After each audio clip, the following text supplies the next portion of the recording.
Welcome back. Tonight, we're taking a journey through every corner, every hallway, every hidden room of the Five Nights at Freddy's universe.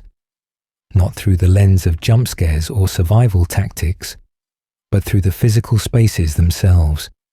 The restaurants, attractions, and facilities that house decades of tragedy, innovation, and horror. From humble family diners in the 1970s to sprawling entertainment complexes in the 2020s, each location tells its own story. A story written in checkered floors, flickering lights, and the mechanical movements of animatronic performers who became something far more than their creators intended. This isn't just about buildings.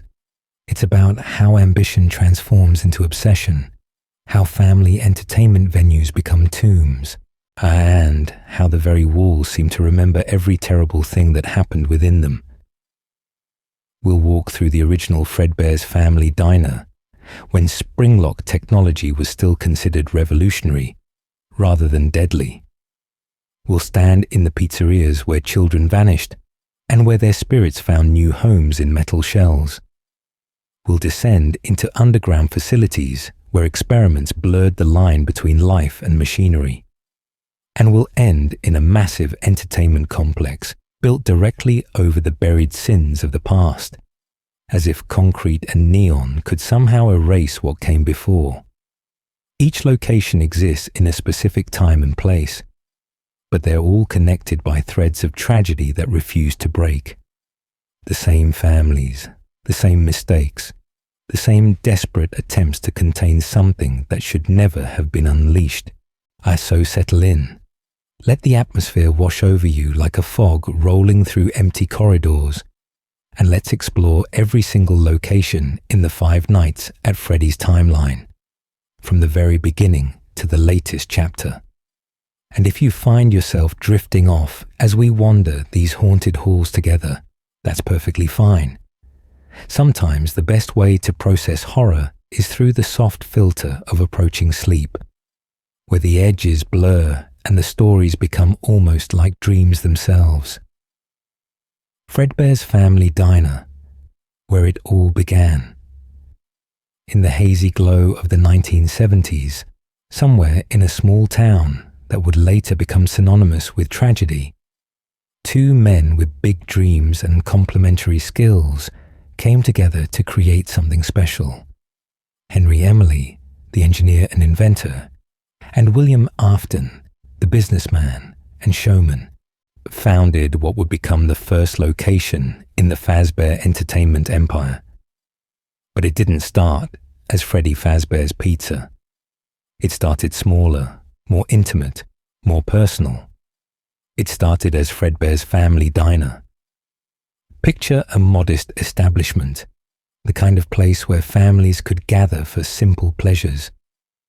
Not a massive corporate chain, but a local spot where the pizza was decent, the atmosphere was warm, and the entertainment was unlike anything the town had seen before. The centerpiece of this diner was revolutionary for its time. Two performers brought to life through cutting-edge animatronic technology. Fredbear himself, a golden bear with a friendly face and a top hat, standing as the mascot and main attraction, and beside him, Spring Bonnie, a yellow rabbit with a cheerful demeanor and an entertainer's charm. These weren't just mechanical performers locked to a stage. They were something more sophisticated, more ambitious, and as it would turn out, more dangerous. The technology that powered Fredbear and Spring Bonnie was called Springlock technology, and it represented what Henry Emily believed was the future of animatronic entertainment. The concept was elegant in theory. These weren't purely robotic performers. They were hybrid suits that could function in two modes. In animatronic mode, they operated independently, performing for crowds with pre-programmed movements and songs. But with the right adjustments, with careful winding of the springlock mechanisms inside, the suits could compress their internal components, creating enough space for a human performer to climb inside and wear the costume. And this meant the characters could walk among the guests, interact more naturally, attend birthday parties directly, and bring a level of immersion that traditional mascot costumes couldn't match. The diner itself had the warm, slightly worn feeling that came with being a genuinely loved local spot rather than a polished corporate venture. The walls were probably decorated with colourful murals of Fredbear and Spring Bonnie in various cheerful scenarios, hand-painted by someone with more enthusiasm than formal training, giving them a charming, slightly amateur quality that added to the diner's personality. Fredbear might be shown offering birthday cake, Spring Bonnie dancing with children, both characters positioned in scenes that emphasized family fun and wholesome entertainment. The paint had likely faded in spots where direct sunlight hit the walls during certain times of day, creating lighter patches that showed how long these murals had been there, witnessing years of service. Tables filled the main dining area, their surfaces bearing the marks of countless birthday parties and family dinners. Each tabletop told stories through its scratches and stains, crayon marks that cleaners couldn't quite remove completely. Names carved discreetly along edges by teenagers who thought themselves clever. The chairs showed wear patterns consistent with heavy use, their vinyl seats cracked in places, their legs slightly wobbly from thousands of children bouncing and swinging. But this wear wasn't decrepit, it was comfortable, lived in, and the kind of imperfection that made a place feel welcoming rather than pristine and intimidating. A small stage sat against one wall, elevated perhaps 2 feet above the main floor level, giving children a clear view while maintaining the intimate scale of a local establishment. The stage's curtains were probably red or blue, drawn back during performance hours to reveal Fredbear and Spring Bonnie in their performance positions. Simple footlights illuminated them from below, creating shadows that moved with their mechanical motions. Behind them, painted backdrops suggested a simplified landscape, maybe rolling hills or a forest scene, the kind of generic background that worked for any performance. The animatronics performed their shows throughout the day, their mechanical movements smooth enough to captivate children, but not quite fluid enough to completely disguise their artificial nature. You could hear the servos whirring as they turned their heads, the pneumatic hisses as they raised their arms, the clicking of gears cycling through pre-programmed routines. To children, these sounds were part of the magic, the mechanical orchestra that brought these characters to life. To adults, they were reminders that these were machines, complex and impressive machines, but machines nonetheless.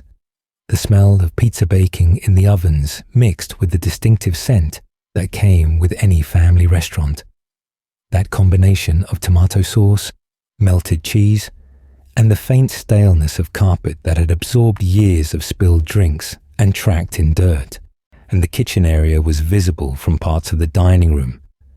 Another element of that local charm, where you could see the cooks working, see the pizzas going into the ovens and coming out golden and bubbling. The transparency suggested honesty, cleanliness, nothing to hide. Steam from the dishwasher area created humid spots that never quite dried out, adding to the complex aroma profile of the space. For the performers who wore the springlock suits, strict protocols existed. Training tapes emphasized the importance of properly winding the mechanisms before climbing inside. The locks had to be secured correctly, and performers needed to avoid any source of moisture. Even small amounts of humidity could cause the locks to loosen, and if that happened while someone was wearing the suit, the consequences would be catastrophic.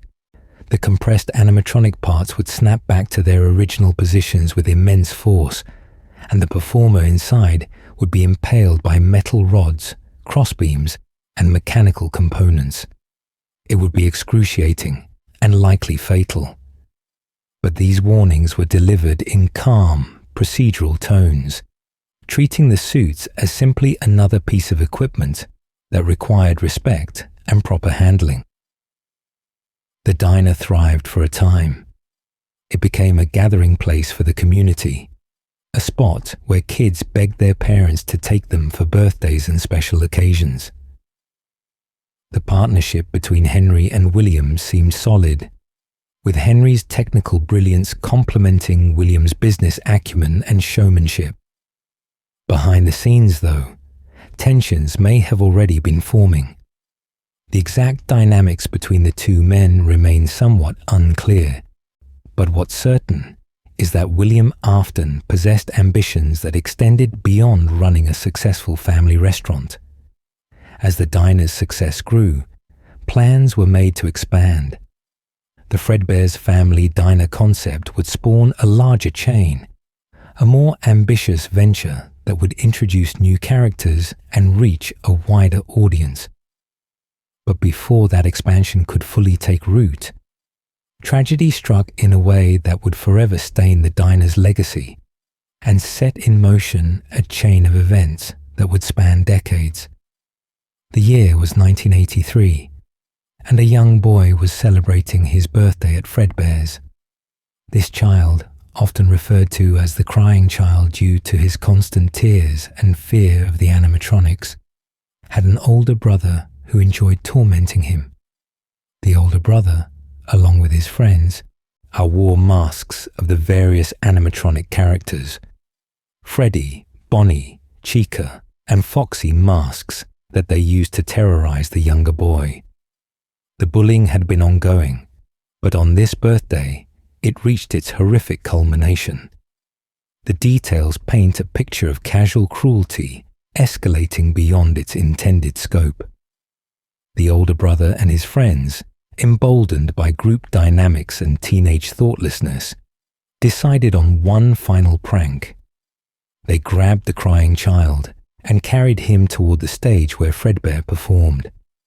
The boy struggled and screamed, but they lifted him up toward the animatronic's mouth, perhaps intending only to frighten him one last time. But whether through miscalculation, mechanical malfunction, or the sheer force of the animatronic's programmed movements, Fredbear's jaws clamped down on the child's head.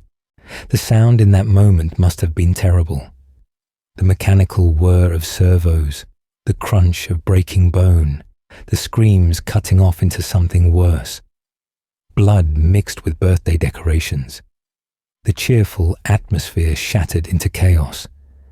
The bite fractured the child's skull severely, and though he was rushed to the hospital, the damage was too extensive. He lingered for days, monitored by machines, surrounded by the plushies meant to comfort him. And then he died, becoming one of the first victims in a long line of tragedies connected to Fazbear Entertainment.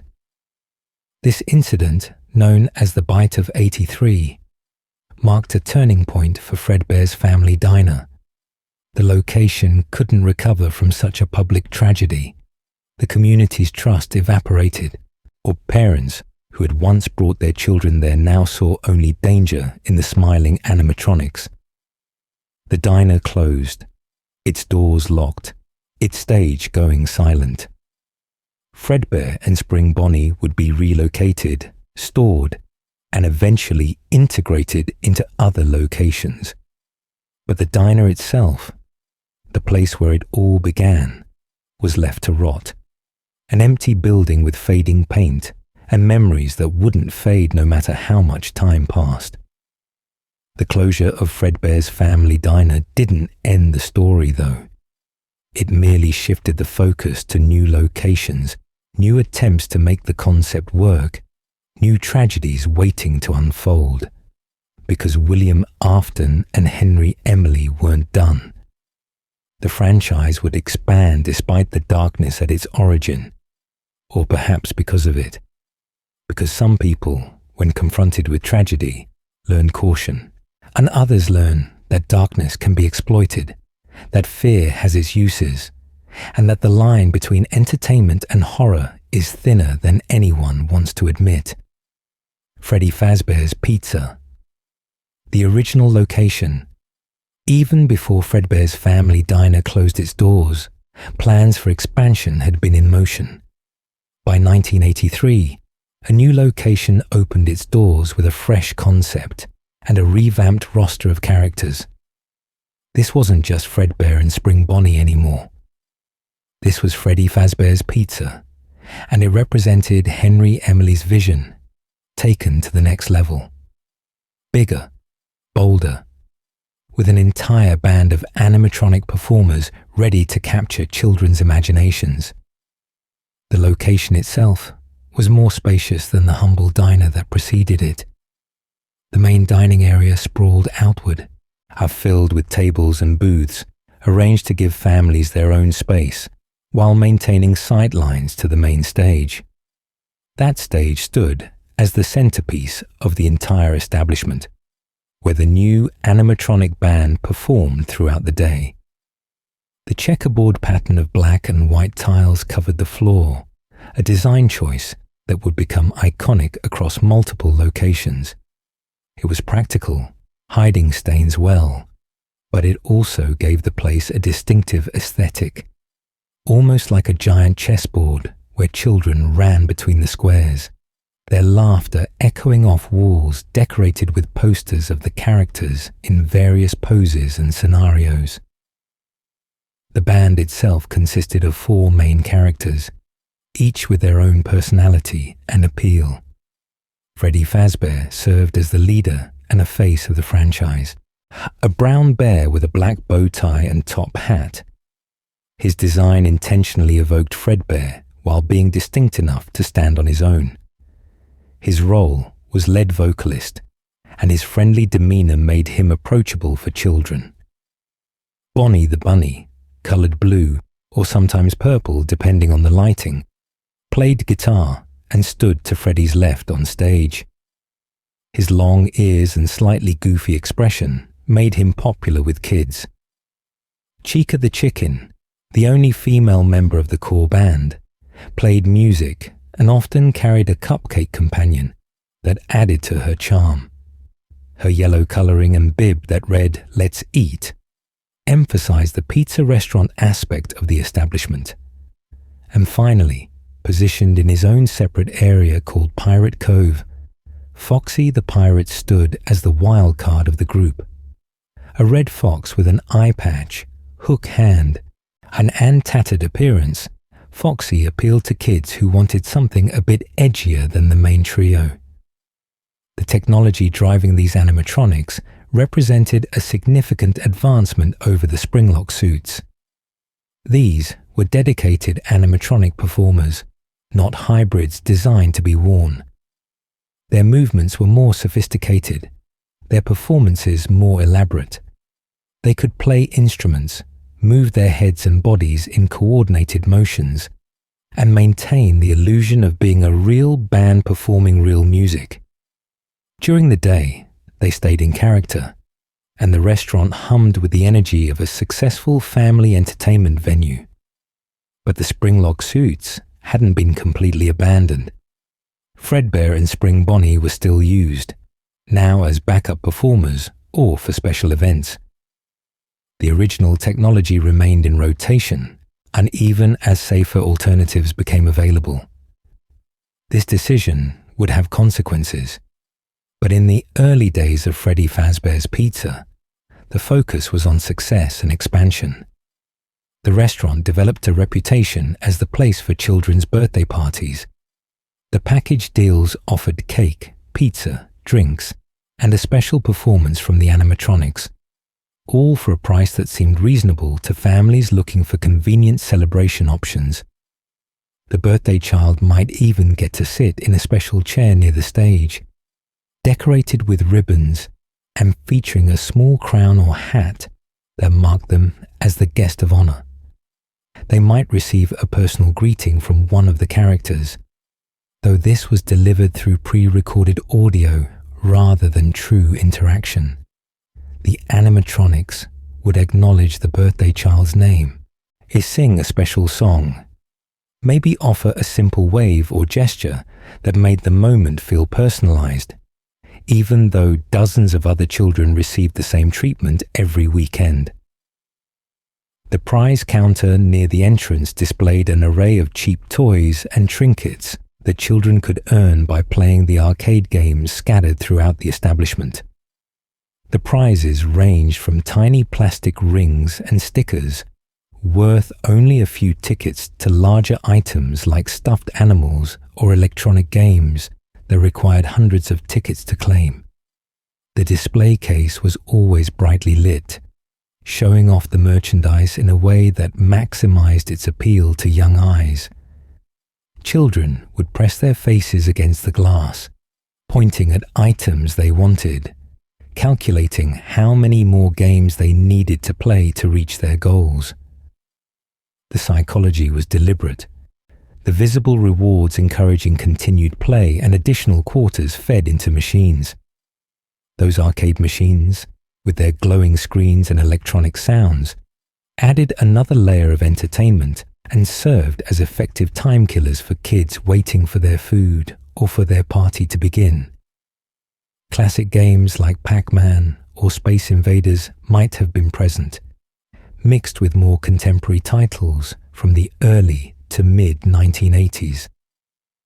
Racing games with steering wheels and pedals, shooting games with light guns, simple platformers with joysticks worn smooth by countless hands.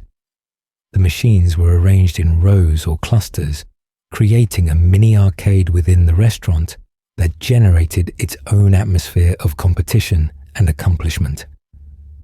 Behind the scenes, the restaurant operated with the typical chaos of any busy pizza place. The kitchen produced pizza after pizza, the smell of baking dough and bubbling cheese permeating every corner of the building. Ovens ran constantly during peak hours, their interiors glowing with heat, their exteriors radiating warmth that made the kitchen area noticeably warmer than the dining room. Prep stations held bins of toppings, containers of sauce, stacks of dough waiting to be shaped and topped.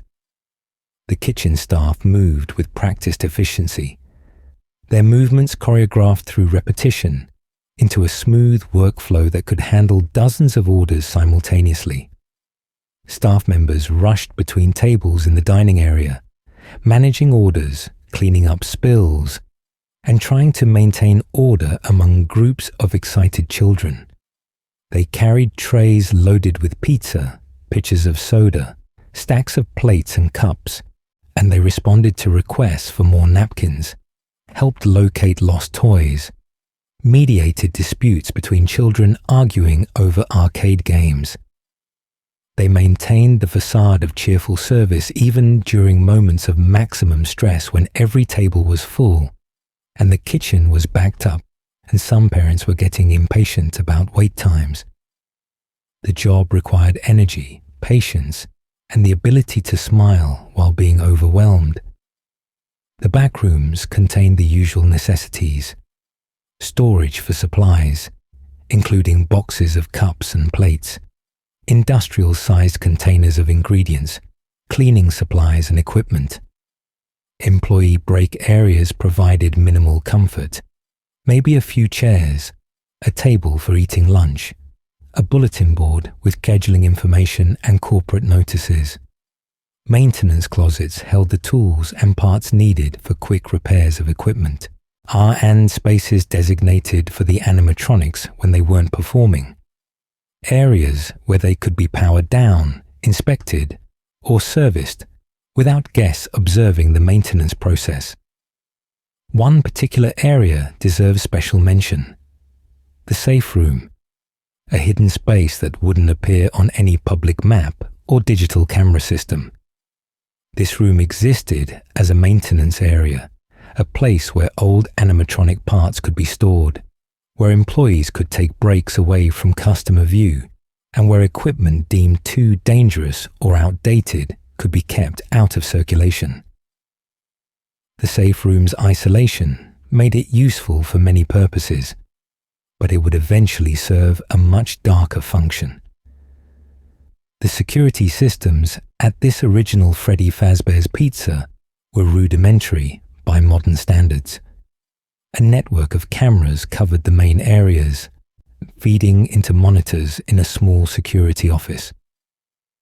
A night guard position existed to monitor the building after hours, ensuring no break-ins occurred and that all systems shut down properly. But the security protocols focused outward on preventing external threats. No one designing these systems anticipated that the greatest danger would come from within, or that the animatronics themselves would become the threat that needed containing. As the restaurant operated through 1984 and into 1985, it established itself as a successful venture. Money flowed in. Families kept coming back. The franchise model seemed vindicated, proving that the tragedy at Fredbear's Family Diner hadn't permanently tainted the concept. But beneath the surface of cheerful birthday parties and animatronic performances, Kent William Afton was pursuing interests that had nothing to do with entertainment or profit. Then came June 26, 1985, a day that would be remembered as the date of the missing children incident, though the full scope of what happened wouldn't be understood for years. During a busy day at the restaurant, 5 children disappeared. Their names were Gabriel, Jeremy, Susie, Fritz, and Cassidy. The circumstances varied for each child, but the pattern was consistent. Each was lured away from the main areas, drawn by promises or distractions, led to the back rooms where visibility was poor and supervision was absent. The perpetrator wore one of the Springlock suits, most likely Spring Bonnie, based on witness descriptions of a yellow rabbit costume and evidence from later events, and this disguise allowed him to move through the restaurant without raising suspicion, appearing to be just another performer engaging with customers. Children trusted the character, saw the familiar costume, and followed willingly when invited to see something special or meet another character in the back. Once isolated, they never returned to their families. The immediate aftermath was chaos. Frantic parents searched the building. Staff members looked everywhere, their confusion genuine because they hadn't seen anything suspicious. The police were called. Investigations began. Surveillance footage was reviewed, and it did capture a man in a mascot costume near the areas where the children were last seen. William Afton was questioned, along with other employees who had access to the suits, but no bodies were found. Without physical evidence, the case stalled. Afton was released, and though suspicion lingered, no charges were filed. But the children weren't truly gone. In one of the most horrifying aspects of this tragedy, their bodies had been hidden inside the animatronic suits themselves, stuffed into the mechanical shells of Freddy, Bonnie, Chica, Foxy, and one other suit. Their remains mixed with wires and endoskeletons. This wasn't just disposal. It was part of something else, something connected to William Afton's obsessions with life, death, and the possibility of consciousness persisting beyond the body. As days passed, the animatronics began exhibiting strange behaviors. They moved when they shouldn't move. Their eyes seemed to follow people with an awareness that felt wrong. And worst of all, a smell developed. The unmistakable odor of decay, faint at first, but growing stronger. Blood and mucus leaked from gaps in the suits, particularly around the eyes and mouth areas. The restaurant tried to address the sanitation issues, but the source couldn't be properly explained or cleaned without revealing the terrible truth inside the machines. The restaurant's reputation collapsed under the weight of the tragedy and the health code violations. Parents refused to bring their children. The stench and the strange behaviors of the animatronics created an atmosphere of dread that no amount of cheerful music could dispel. By the end of 1985, Freddy Fazbear's Pizza closed its doors. The building was left to rot, another failed location in what was quickly becoming a cursed franchise. But the spirits of those 5 children remained, unbound to the animatronics that had become their tombs. They didn't understand fully what had happened to them. Their memories were fragmented, their identities confused with the characters they now inhabited. Gabriel became Freddy, Jeremy became Bonnie, Susie became Chica, Fritz became Foxy, and Cassidy, some believe, became the vengeful spirit associated with a mysterious 5th suit, an entity that would later be known as Golden Freddy. These children, lost and angry and confused, would haunt the franchise for decades, their presence felt in every location that tried to revive the Freddy Fazbear name. The original location sat abandoned, its windows boarded, its interior gathering dust. The stage where the band once performed stood silent. The tables where families had celebrated birthdays remained empty. The arcade machine's screens went dark.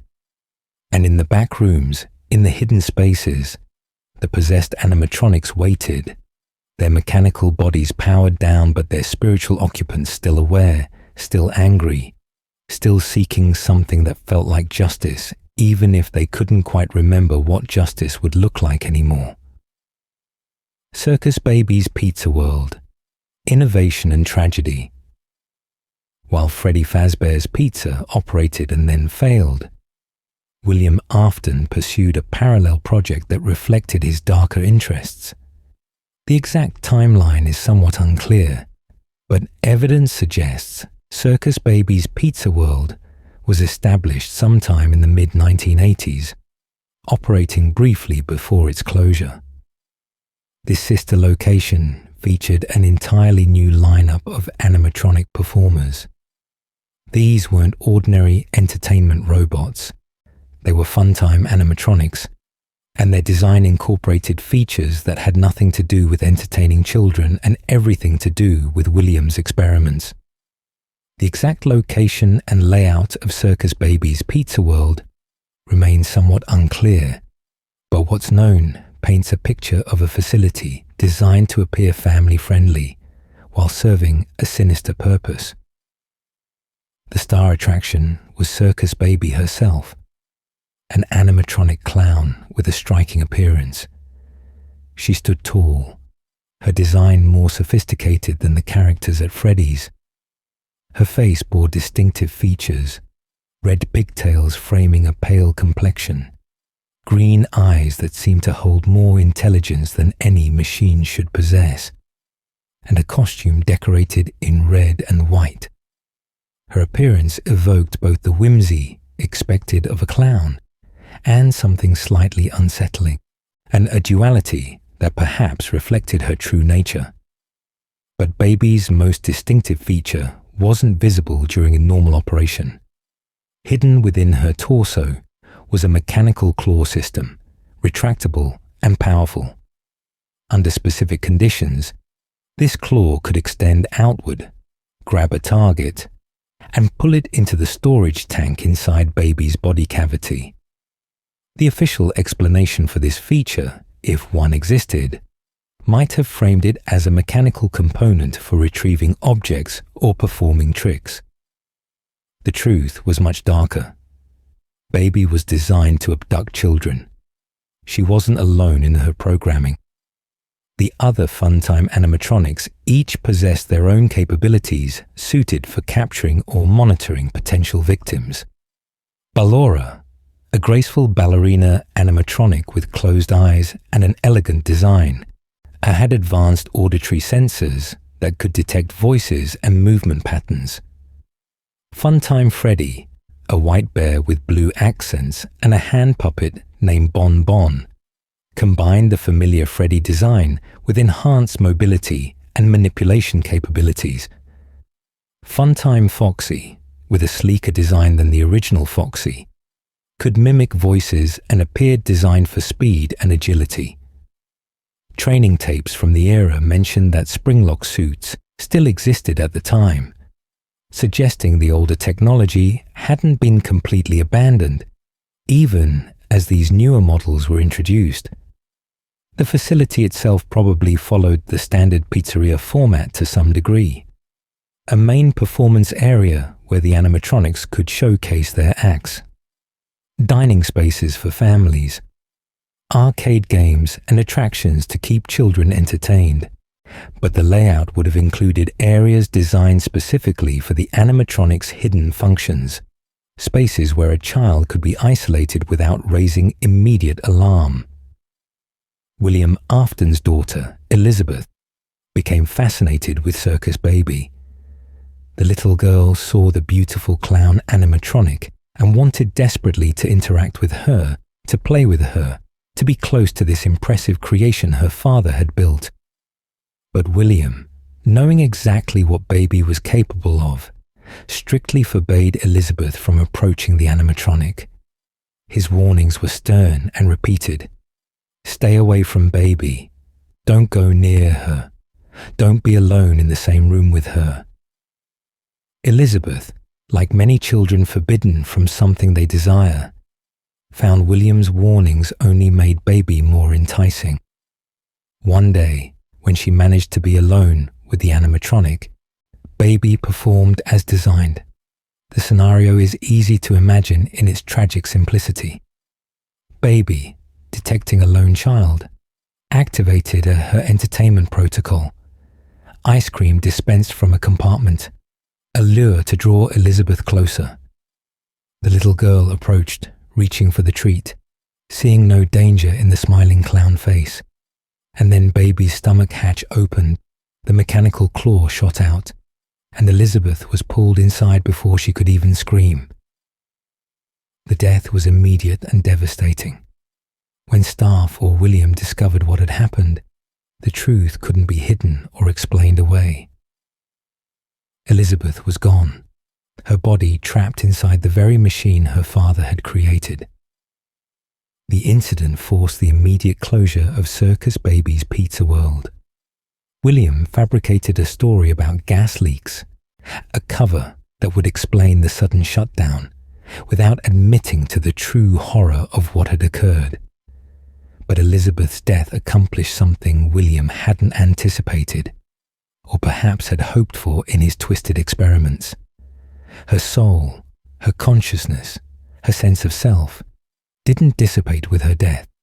Instead, it transferred into Baby, possessing the animatronic from within. Unlike the confused, fragmented spirits at Freddy's Pizza, Elizabeth's possession seemed more complete, more aware. Baby's artificial intelligence merged with Elizabeth's memories and personality, creating a hybrid consciousness that retained both the machine's programming and the child's identity. This fusion represented exactly what William had been researching. The persistence of soul or consciousness beyond death, the binding of that essence to mechanical forms, the possibility that life could continue in new vessels. Elizabeth's death was a personal tragedy that any father should have mourned, but for William Afton, it was also proof of concept. His daughter had become something that existed beyond death, and that possibility consumed whatever grief or regret he might have felt. Circus Baby's Pizza World never reopened to the public. The building remained closed, the animatronics stored away. But the fun-time animatronics weren't destroyed or abandoned completely. They were relocated, moved to another facility that would serve as their base of operations for years to come. A facility that existed beneath the surface, hidden from public view, and where William's experiments could continue without the complications that came with running an actual pizzeria. The closure added another black mark to William Afton's record and to the Fazbear Entertainment brand. Two major tragedies within a short time span, multiple children dead, and growing whispers about the dangers inherent in these establishments. But instead of abandoning his pursuits, William doubled down, using the setbacks as motivation to dig deeper into his research, to push further into the territory between life and death, to see how far the technology could really go. Circus Baby's entertainment and rental. The underground facility. After Circus Baby's Pizza World closed, William Afton repurposed his Funtime animatronics into a new business model. Instead of operating a public restaurant, and he established Circus Baby's Entertainment and Rental, a company that dispatched the animatronics for private parties. This rental service operated from an underground facility, literally beneath the surface, hidden from casual observation and regulatory oversight. The location connected somehow to William's own property, possibly built beneath or adjacent to his home, allowing him direct access and complete control over the facility's operations. The layout of this underground complex was extensive and labyrinthine. Multiple rooms served different functions, each designed with the animatronics' capabilities in mind. The entrance led to an elevator that descended into the main facility, immediately establishing the isolated nature of this space. Anyone entering committed to being underground, cut off from easy exit, and surrounded by concrete walls and flickering lights that gave the whole facility an industrial, claustrophobic atmosphere. The circus gallery served as Baby's main area, a room decorated with circus theming and posters advertising the entertainment services. Baby herself could move freely through this space, her large frame dominating the room when she was present. The walls likely bore colourful but slightly faded decorations, the kind that looked cheerful in isolation but took on a more sinister quality in the underground setting. Ballora Gallery existed as a separate area, designed around the graceful ballerina animatronic. The room would need to be larger, allowing Ballora to perform her spinning routines. Her signature feature was her closed eyes, never opening, relying instead on sound to navigate and detect presences. And being in Ballora Gallery meant understanding that she heard everything, every footstep, every breath, every whispered word. The darkness of the underground enhanced her advantage, turning the room into her domain where others moved at a disadvantage. The Funtime Auditorium housed Funtime Foxy, a space that remained mostly dark, requiring controlled flashes of light to track the animatronic's position.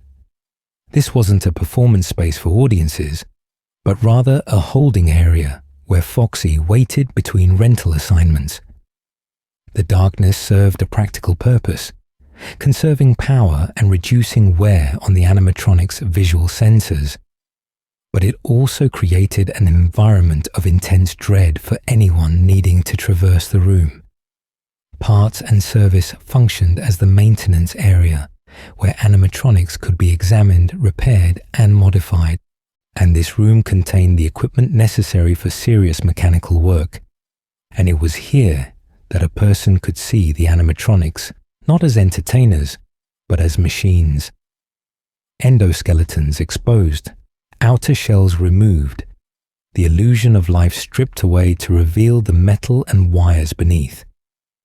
Being in parts and service with an active animatronic meant being in a vulnerable position, unable to run, focused on delicate work while something potentially dangerous loomed nearby.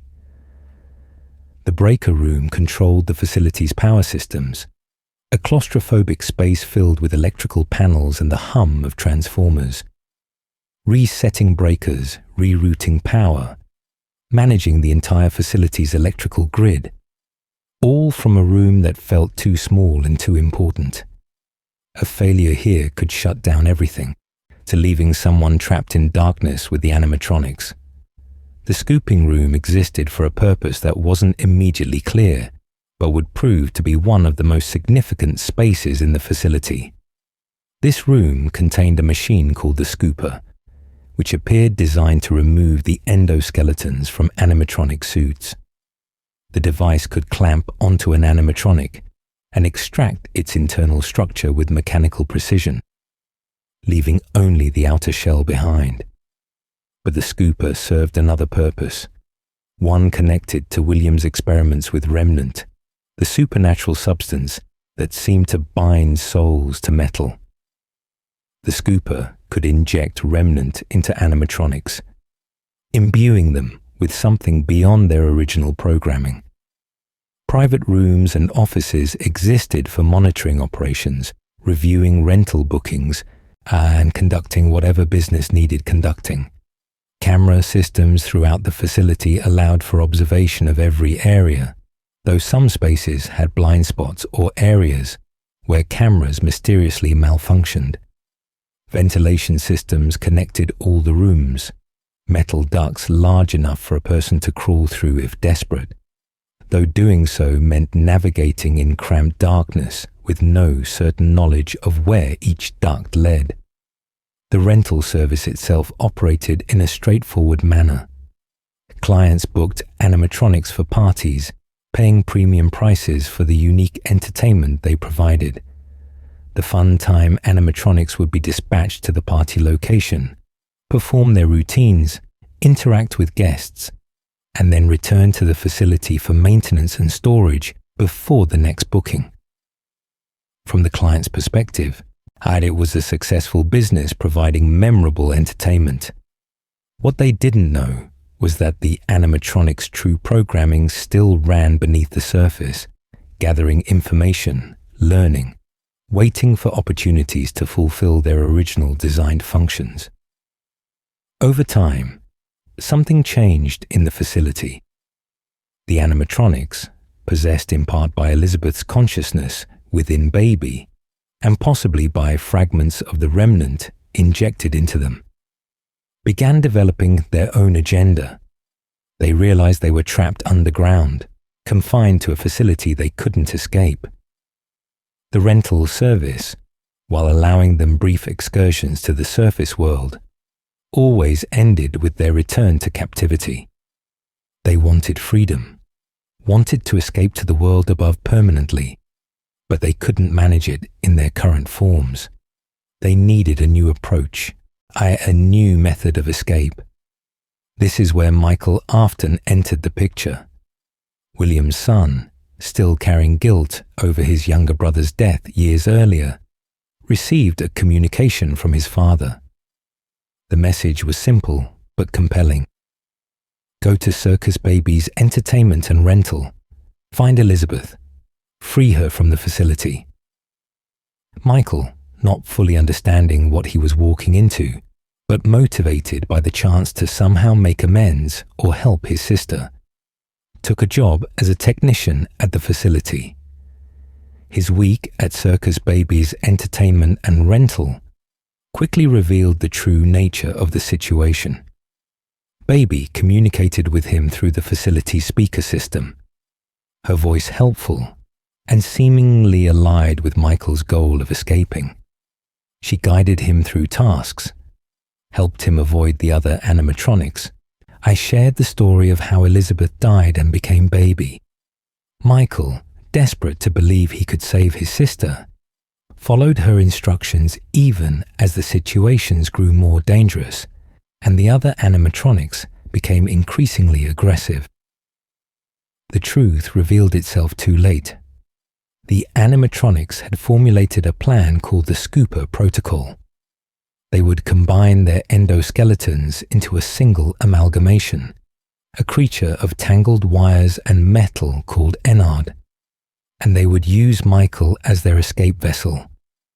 On the final night, Baby lured Michael to the scooping room under false pretenses.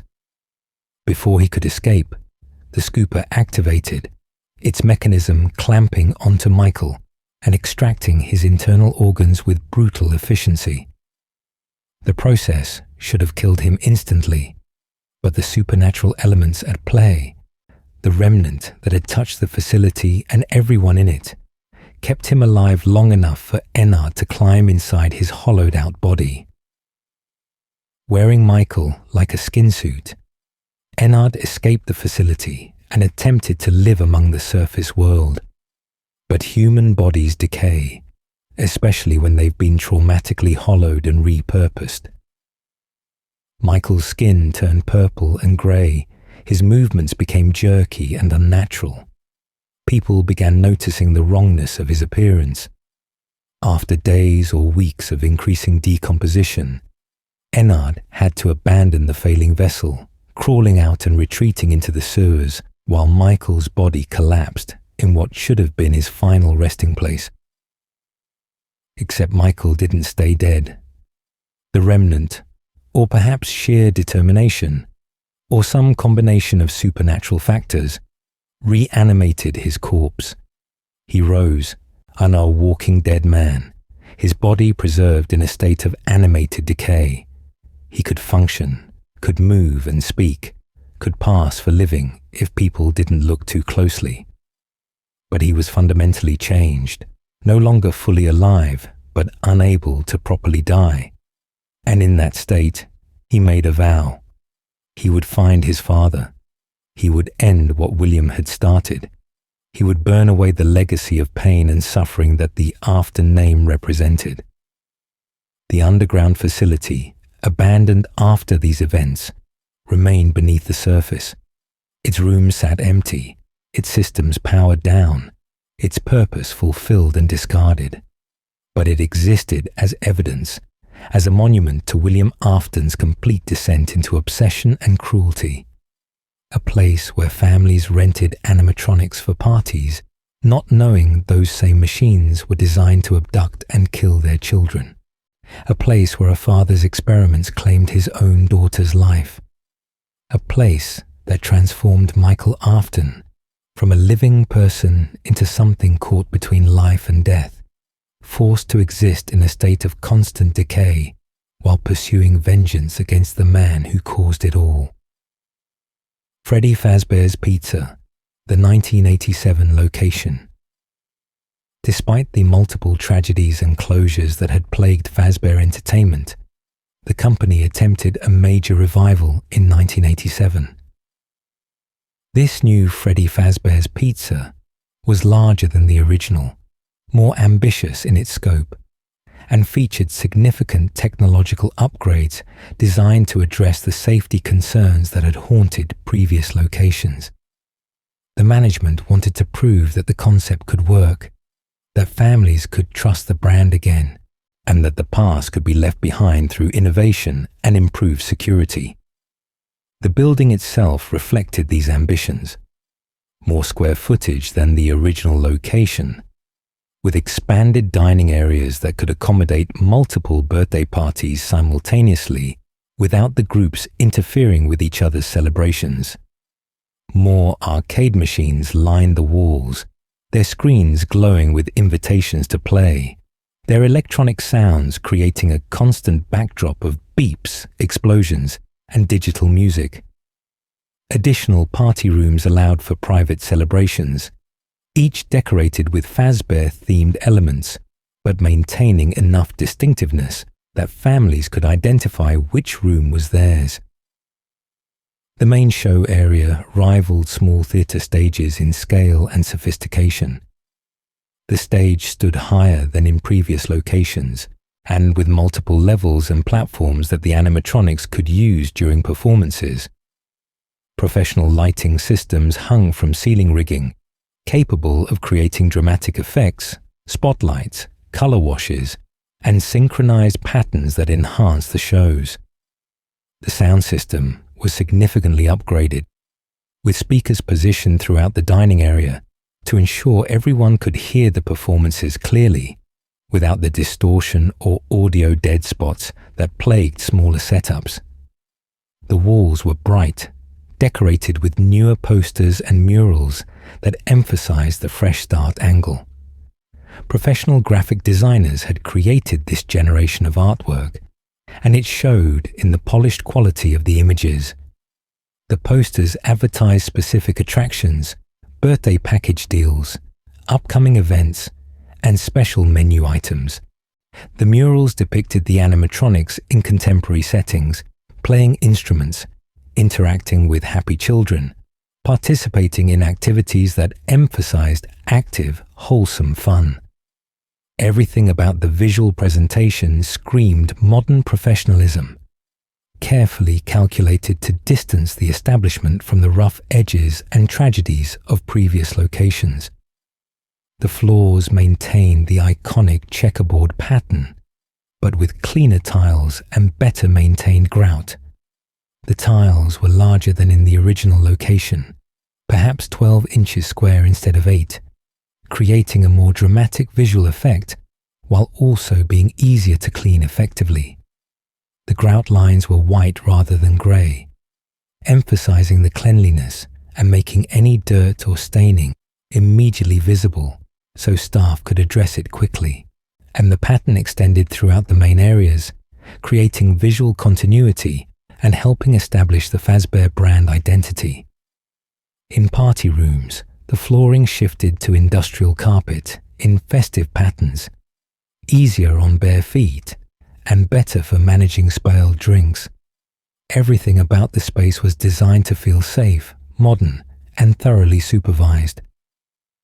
Security cameras were visible throughout the building, their presence advertised as a feature rather than hidden away. Signs welcomed guests while also establishing rules and boundaries. Staff members wore uniforms that made them easily identifiable, and management maintained a visible presence during peak hours. The whole atmosphere was engineered to communicate that this Freddy Fazbear's Pizza had learned from past mistakes and prioritized guest safety above all other considerations. The animatronic roster underwent a complete overhaul. The original animatronics from the closed location, Freddy, Bonnie, Chica, and Foxy, were brought to this new facility, but not as main attractions. Instead, they were relegated to the parts and service room, designated as sources for spare components. Years of operation, followed by time sitting in the abandoned building, had left them in rough condition. Their outer shells showed wear, their mechanisms moved with less precision, and they'd taken on a withered quality that made them unsuitable for public display. But rather than discard them completely, management decided to retrofit their parts into new animatronics, salvaging what still worked to reduce costs.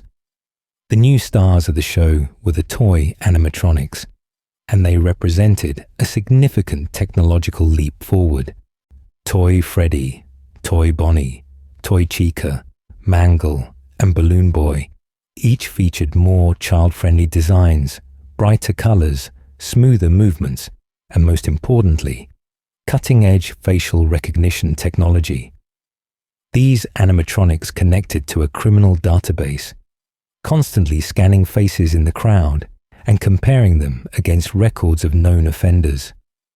If someone flagged in the system, approached children, or exhibited suspicious behavior, the animatronics would alert staff and security, providing an automated layer of protection that previous locations lacked. Toy Freddy maintained the core Freddy design, but with a rounder, more polished appearance. His brown fur looked freshly groomed, his cheeks rosy, his eyes bright with what seemed like genuine friendliness. And Toy Bonnie traded the original's slightly worn look for a sleek blue design with green eyes, his guitar painted in matching colors. Toy Chica, with her bright yellow coloring and her cheeks bearing permanent blush marks, served as an even more child-friendly version of the original Chica, though something about her design, particularly when her beak was removed, created an unsettling quality that probably wasn't intentional.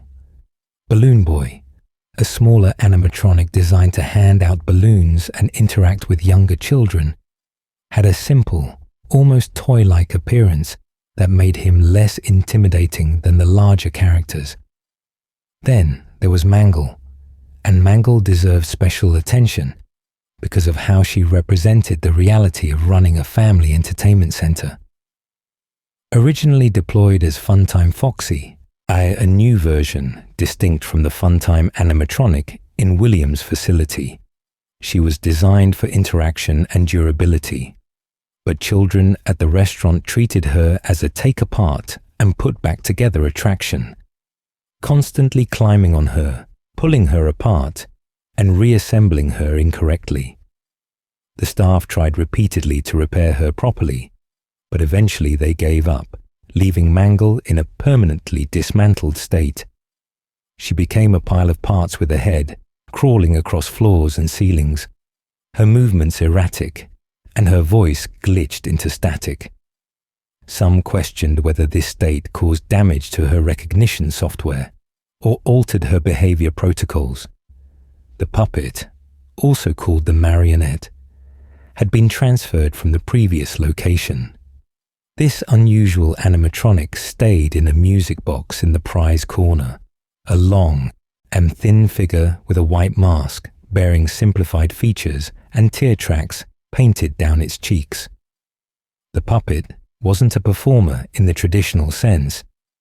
Its purpose was security, specifically to monitor and protect children. Henry Emily had designed it to watch over his daughter, Charlie, at the original location, giving her a special bracelet that linked to the puppet systems. When Charlie died outside the restaurant, murdered by William Afton, her spirit possessed the puppet, making it the first animatronic to be haunted, predating even the missing children incident.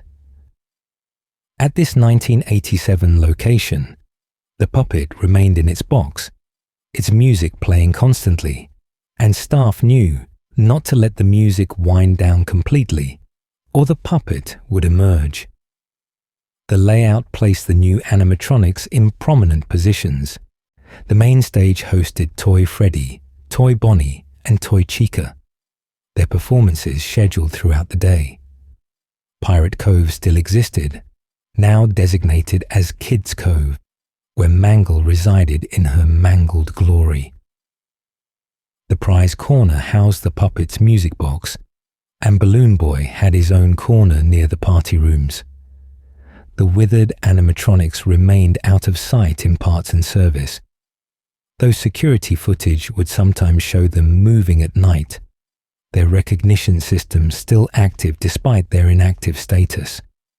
The security office for this location was cramped and uncomfortable, positioned to have sight lines to critical areas, but lacking the space for much beyond the essential equipment. A desk held monitors showing camera feeds from throughout the building. No doors protected the office, a cost-cutting measure that proved to be a significant design flaw. Instead, security guards had two defense mechanisms: a flashlight for checking the hallway directly in front of the office, and a Freddy Fazbear head mask that could be worn to confuse the animatronic's facial recognition systems. The theory was that if an animatronic entered the office, wearing the mask would make the guard appear to be one of them, causing the animatronic to lose interest and wander away. In practice, this was a terrifying gambit that required perfect timing and nerves of steel. The restaurant opened to considerable fanfare and initial success. Families cautiously returned, drawn by the safety features and the promise of improved oversight. The facial recognition system provided reassurance that predators would be identified and removed before they could cause harm. The new animatronics were more engaging and less creepy than their predecessors. For a brief time, it seemed like Fazbear Entertainment had finally learned from its mistakes and created a viable, safe entertainment venue. But the past wasn't done with Freddy Fazbear's Pizza. Late in 1987, during the night shifts, a security guard began receiving concerning phone calls from management. The messages, left by a man often referred to as Phone Guy, started friendly and routine, but grew increasingly worried as the week progressed. The animatronics were acting strange, moving more than they should, displaying aggressive behaviors towards staff while remaining friendly with children. Something had changed in their programming or their behavior patterns. Management couldn't explain it, but they needed the night guard to stay vigilant, to keep monitoring the cameras, to be ready for anything. The truth was darker than malfunctioning software. William Afton had returned. Somehow gaining access to an old Spring Bonnie suit, he'd infiltrated the location and murdered 5 more children. The exact circumstances remain somewhat unclear, but the pattern matched the original missing children incident. Children lured away from supervision, led to backrooms, killed and hidden. This time, their bodies were stuffed into the toy animatronics or hidden throughout the facility. The security cameras caught glimpses of the yellow-suited figure, enough to raise alarms, but not enough for positive identification or apprehension. And these new murders infected the toy animatronics with the same supernatural phenomenon that had affected the originals. The children's spirits, confused and angry, possessed the machines that had become their tombs. The advanced facial recognition systems now served a different purpose. Instead of identifying threats to children, the possessed animatronics used the technology to identify and hunt adults, seeing in every grown face the person who had killed them. Their behaviors became increasingly erratic and aggressive, stalking through the building at night, their child-friendly exteriors hiding the vengeful rage within. The week of November 8th through November 13th, 1987, marked the end of this location's story. A security guard named Jeremy Fitzgerald worked the overnight shifts, and surviving each night through quick thinking and careful management of the limited resources available to him. Phone guy's messages guided him, warned him, tried to prepare him for the escalating danger. On night 6, November 13th, phone guy informed Jeremy that he'd be moved to day shift for a birthday party the next day. Someone needed to keep an eye on the animatronics during the party, make sure nothing went wrong, maintain safety protocols. That birthday party, on November 14th, is where the bite of 87 occurred. During the day, with children present, with families celebrating and staff supervising, one of the animatronics bit down on Jeremy Fitzgerald's head. The attack was sudden and devastating, the animatronic's jaws clamping around his frontal lobe with enough force to cause severe brain trauma. Based on behavior patterns and physical capabilities, mangle is often considered the most likely culprit, though Toy Chica has also been suggested based on certain voice lines discovered later. Jeremy survived, barely, but the damage was catastrophic and permanent. The frontal lobe was either removed completely or hanging by threads of tissue, and the doctors couldn't guarantee his recovery or quality of life. The incident destroyed whatever remained of the location's reputation and viability. Parents had been assured this location was safe, that the technology and oversight would prevent exactly this kind of tragedy. But it had happened anyway, in broad daylight, during a supervised party, to a staff member rather than a guest. The lawsuits were immediate. The health department investigation found the same issues as before, strange odors from the animatronics, sanitation problems, evidence of tampering with equipment. The location closed within days of the bite. Management made the decision to scrap the toy animatronics entirely. The advanced technology couldn't be salvaged or repurposed because the machines had been involved in a catastrophic failure. They were disassembled, their parts recycled or disposed of, their brief existence ending in ignominy. The withered animatronics, however, were spared. plans existed to refurbish them, rebuild them for use in a smaller, budget-focused location that might open in the future. They were packed up and stored, their possessed status unknown to the workers handling them, their wait in darkness beginning once again.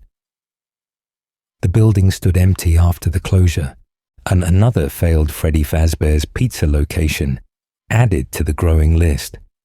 The stage where the toy animatronics performed gathered dust. The prize corner music box fell silent. The party rooms waited for celebrations that would never come. And somewhere in the shadows, the spirits of the children murdered at this location dispersed, freed from their mechanical prisons but not finding peace. Not yet. They joined the other victims in the liminal space between death and whatever came next, all of them waiting for resolution, for justice, for the chance to finally rest. Freddy Fazbear's Pizza. The 1993 location years passed after the closure of the 1987 location. The Fazbear entertainment brand hung in limbo, its reputation thoroughly destroyed by two major incidents in less than a decade. No major corporation wanted to be associated with the name. Franchising opportunities went nowhere. For a time, it seemed like the entire enterprise would simply fade into history, remembered only as a cautionary tale about the dangers of cutting corners and the perils of ambitious technology. But in 1993, a smaller, significantly scaled-down version of Freddy Fazbear's Pizza reopened its doors. This wasn't a new building or a fresh start. This was believed to be the same physical location as the original 1985 Pizzeria, the site of the first missing children incident. Whether through inability to secure a new property or a misguided belief that the old building could be repurposed cheaply, management decided to work with what they had: minimal renovations, limited updates, a skeleton crew of employees, and the refurbished original animatronics, the withered versions from the 1987 location rebuilt to something resembling functionality.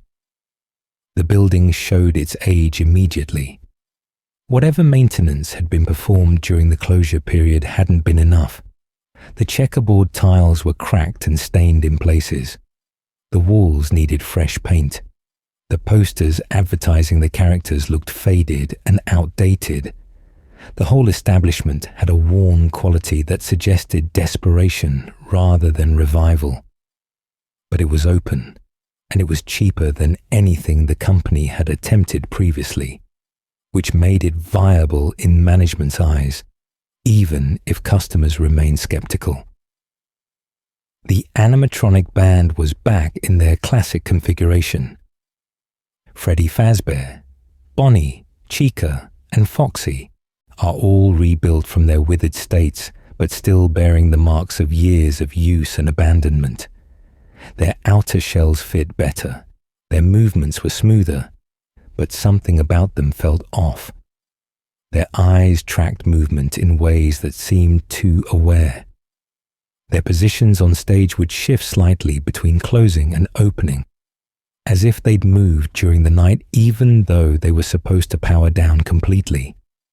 Staff members who'd worked at previous locations might have recognized the signs, but most employees were new, unaware of the full history, operating on limited information and inadequate training.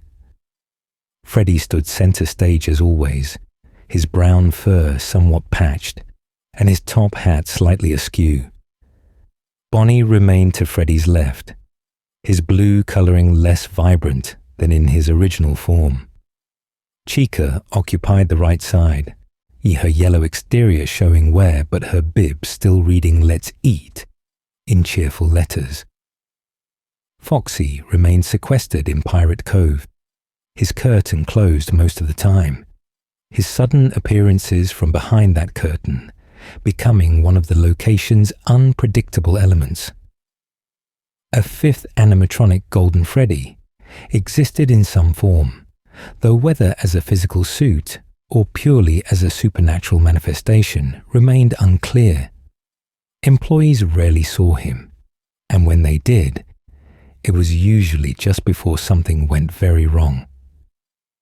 The security office at this location had certain advantages over the 1987 office. Doors flanked both hallway entrances, heavy metal barriers that could seal shut at the press of a button. Lights positioned just outside each door allowed the security guard to check the blind spots before opening or closing the doors. The monitor system displayed camera feeds from throughout the building, giving overview of the dining area, stage, hallways, pirate cove, and back rooms. But the office had one critical limitation that defined the entire security experience: limited power. An electrical meter displayed in the corner of the office showed the remaining power for the night. Running the cameras used power. Operating the lights used power. Keeping the doors closed drained power rapidly. The security guard had to balance all these systems against a finite resource, knowing that if the power ran out before 6 in the morning, everything would shut down. The cameras would go dark. The doors would open and stay open. The lights would die. And in that darkness, with no defenses remaining, the animatronics would have free access to the office. The backstory for why the animatronics became aggressive at night involved several theories and explanations, most of them unsatisfying. Phone Guy, who provided pre-recorded training messages for the night security guard, suggested that the animatronics operated under a free roaming mode at night to prevent their servo motors from locking up. When they encountered an adult human after hours, they saw a bare endoskeleton without its costume, and their programming drove them to forcibly stuff that person into a spare Freddy suit.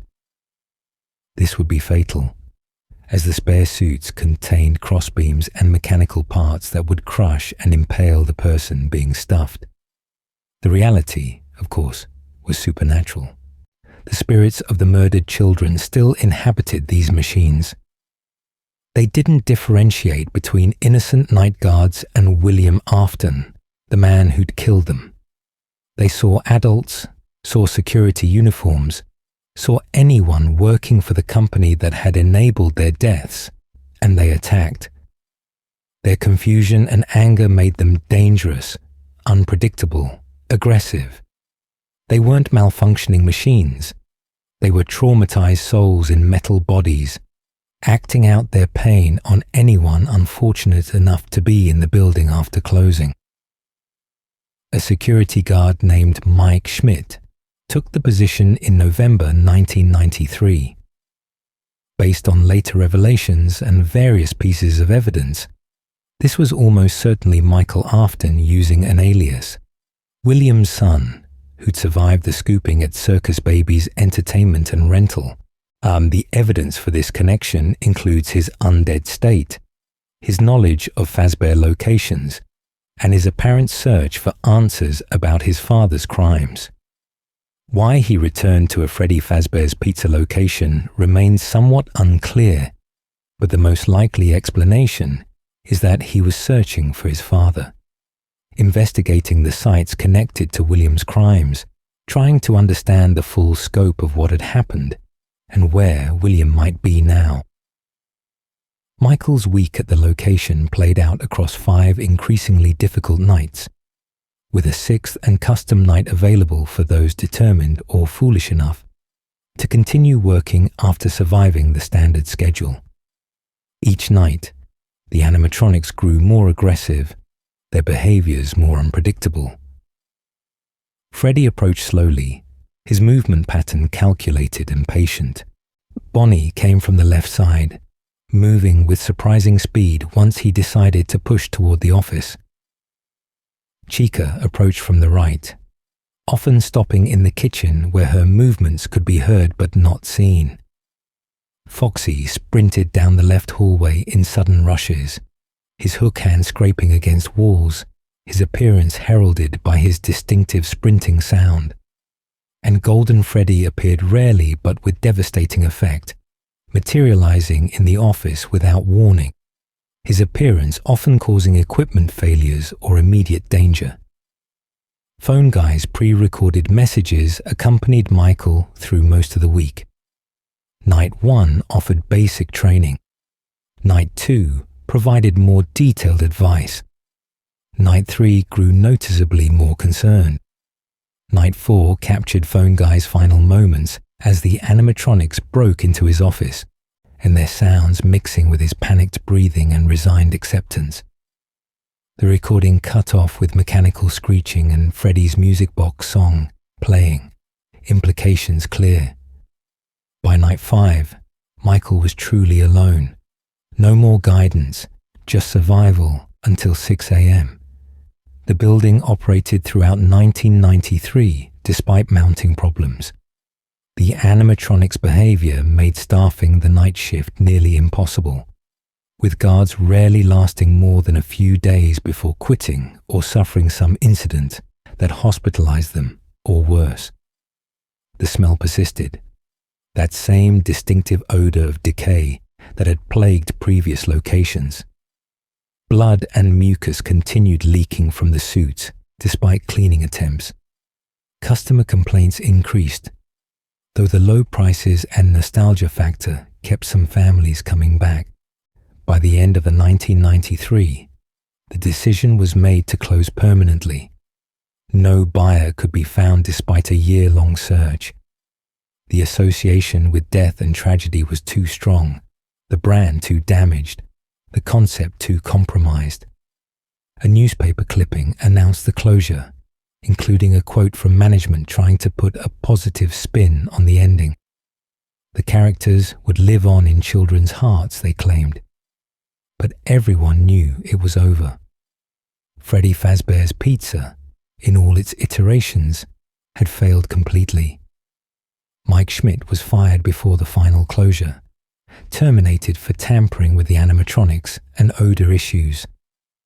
The latter was unavoidable given his undead state, but the tampering charge suggested he'd been investigating something, poking into areas he wasn't authorized to access, and perhaps searching for evidence of his father's actions or trying to understand how the animatronics had become possessed. The building was abandoned once again, left to decay properly this time. The animatronics powered down on their stage. Their show ended forever. The office sat empty. No more security guards to defend. No more power to manage. The doors hung open. The cameras stopped recording. The building settled into silence, or as close to silence as a place so thoroughly soaked in tragedy could manage. Because even in abandonment, the spirits remained, bound to the machines, waiting in darkness for something that would take years to finally arrive. The abandoned location and the safe room.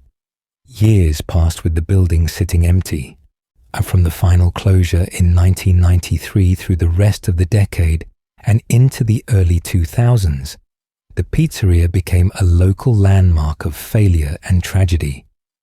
Urban explorers occasionally broke in, drawn by rumors and morbid curiosity. Graffiti accumulated on exterior walls. Windows that hadn't been boarded properly were broken. Weather found its way inside through compromised roofing, causing water damage and accelerating the building's decay. The animatronics remained inside, powered down but not destroyed, sitting in positions they'd held since the last closing, gathering dust and rust. But the building wasn't entirely abandoned. William Afton returned, perhaps multiple times over the years, accessing the location for his own purposes. He knew every corner of these places, every hidden space, every room that existed off the official blueprints. And he knew that the safe room, that maintenance area designed to be invisible to security systems and animatronic programming, still existed in this location. That room had served many purposes over the years: storage, break area, and eventually, during the first missing children incident, the location where he'd committed his murders. At some point, likely in the early 2000s, years after the closure, William made a significant decision. The animatronics needed to be dealt with, not because they posed a threat to him personally, but because they represented evidence, witnesses in a sense, vessels containing the spirits of his victims. If he could destroy the animatronics, perhaps he could free those spirits properly, eliminate evidence, or maybe even harvest something from their mechanical bodies for his continued experiments. He entered the building one night, moving through familiar spaces made strange by abandonment. The dining area floor was littered with debris. The stage sat empty in the darkness. The hall stretched away into shadows that used to be well lit. He moved with purpose toward the safe room, preparing to begin the dismantling process. But he wasn't alone. The spirits of the murdered children, dormant for years, sensed his presence. Their killer had returned to the scene of his crimes, walking through the building as if he owned it, as if he had every right to be there. Something within them stirred, their awareness sharpening, their desire for revenge focusing like a blade. A spectral figure appeared, leading William through the building. This entity is sometimes called Shadow Freddy, seemed to promise something or perhaps threaten something, guiding William from room to room. Under its influence or following his own plan, William began dismantling the animatronics one by one. Freddy first, then Bonnie, then Chica, finally Foxy. The process wasn't delicate. He tore them apart with tools and bare hands, ripping away outer shells, exposing endoskeletons, separating components with brutal efficiency. Each destroyed animatronic released its spiritual inhabitant, freeing the child's soul from its mechanical prison. But freedom didn't mean departure. The spirits, no longer bound to metal bodies but not ready to pass on, remained in the building. And as William destroyed the last animatronic, they revealed themselves fully. 4 ghostly children manifested around him, and their forms translucent but their intention clear. They'd been waiting for this moment, for him to trap himself in the building with them, for the chance to finally confront their murderer. William panicked. The man who'd killed them all without apparent remorse, who'd experimented on their corpses, who'd shown no mercy or hesitation in his crimes, suddenly found himself cornered by his victims.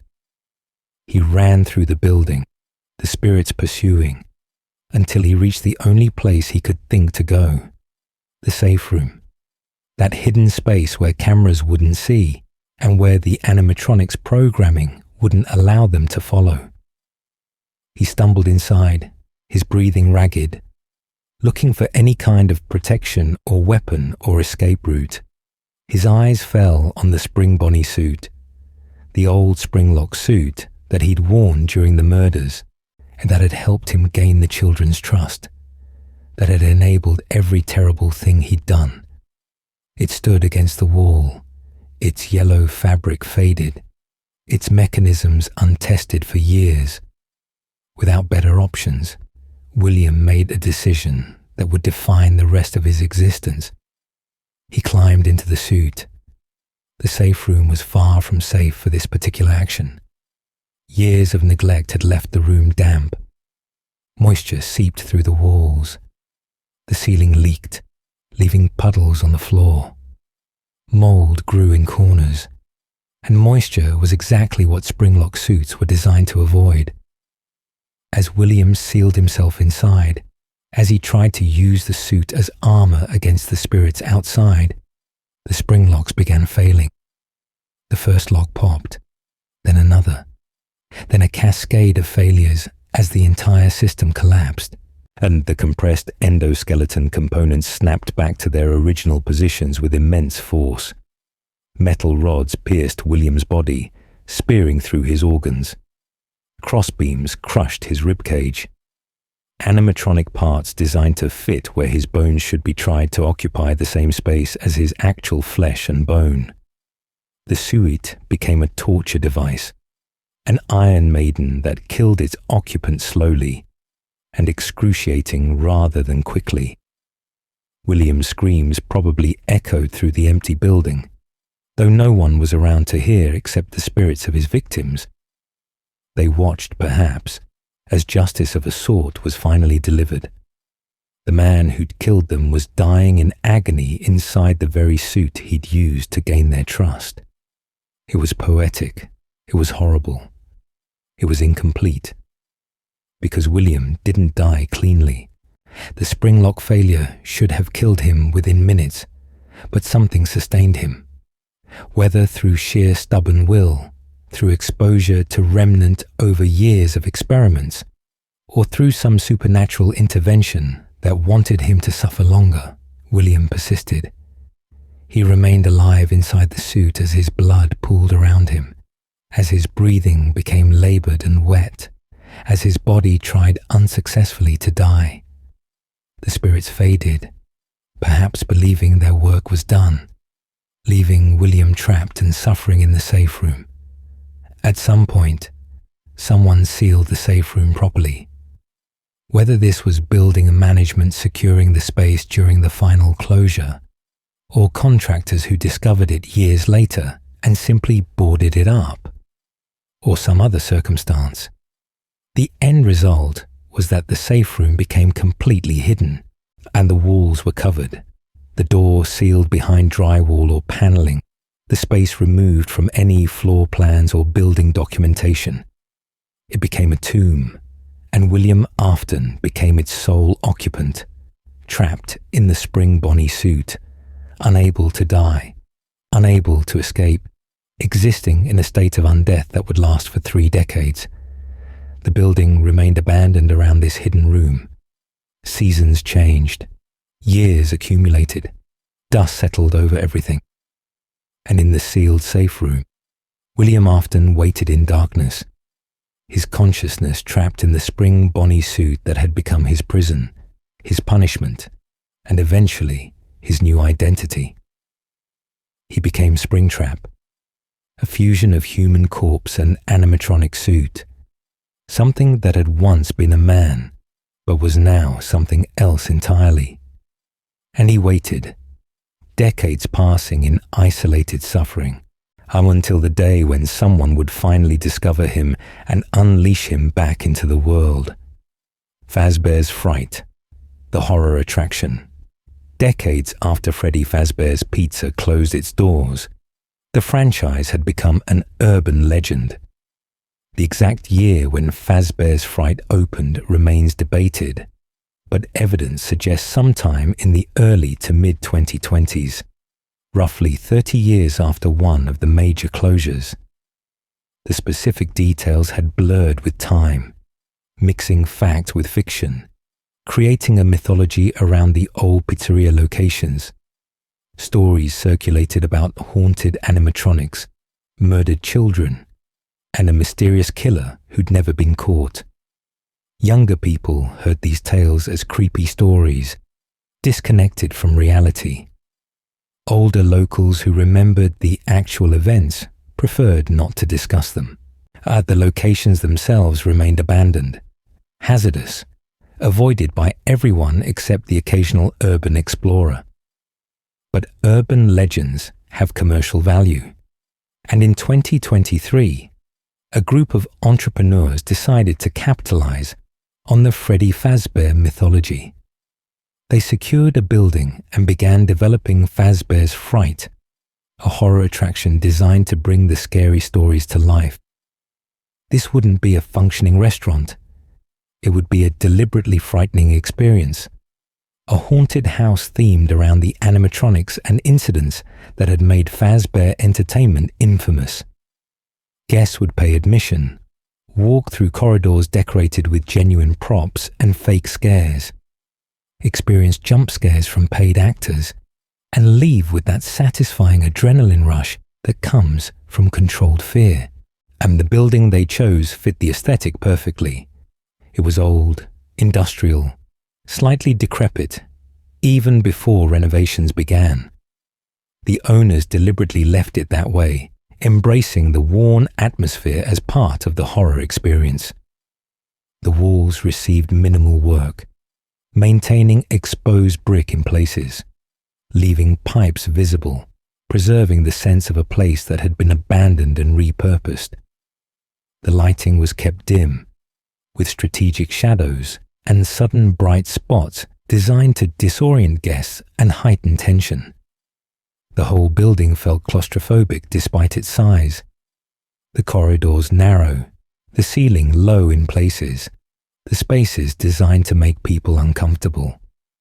The owners went to considerable effort to source authentic props from the original Fazbear locations. They scoured abandoned buildings, contacted collectors, purchased items from auctions.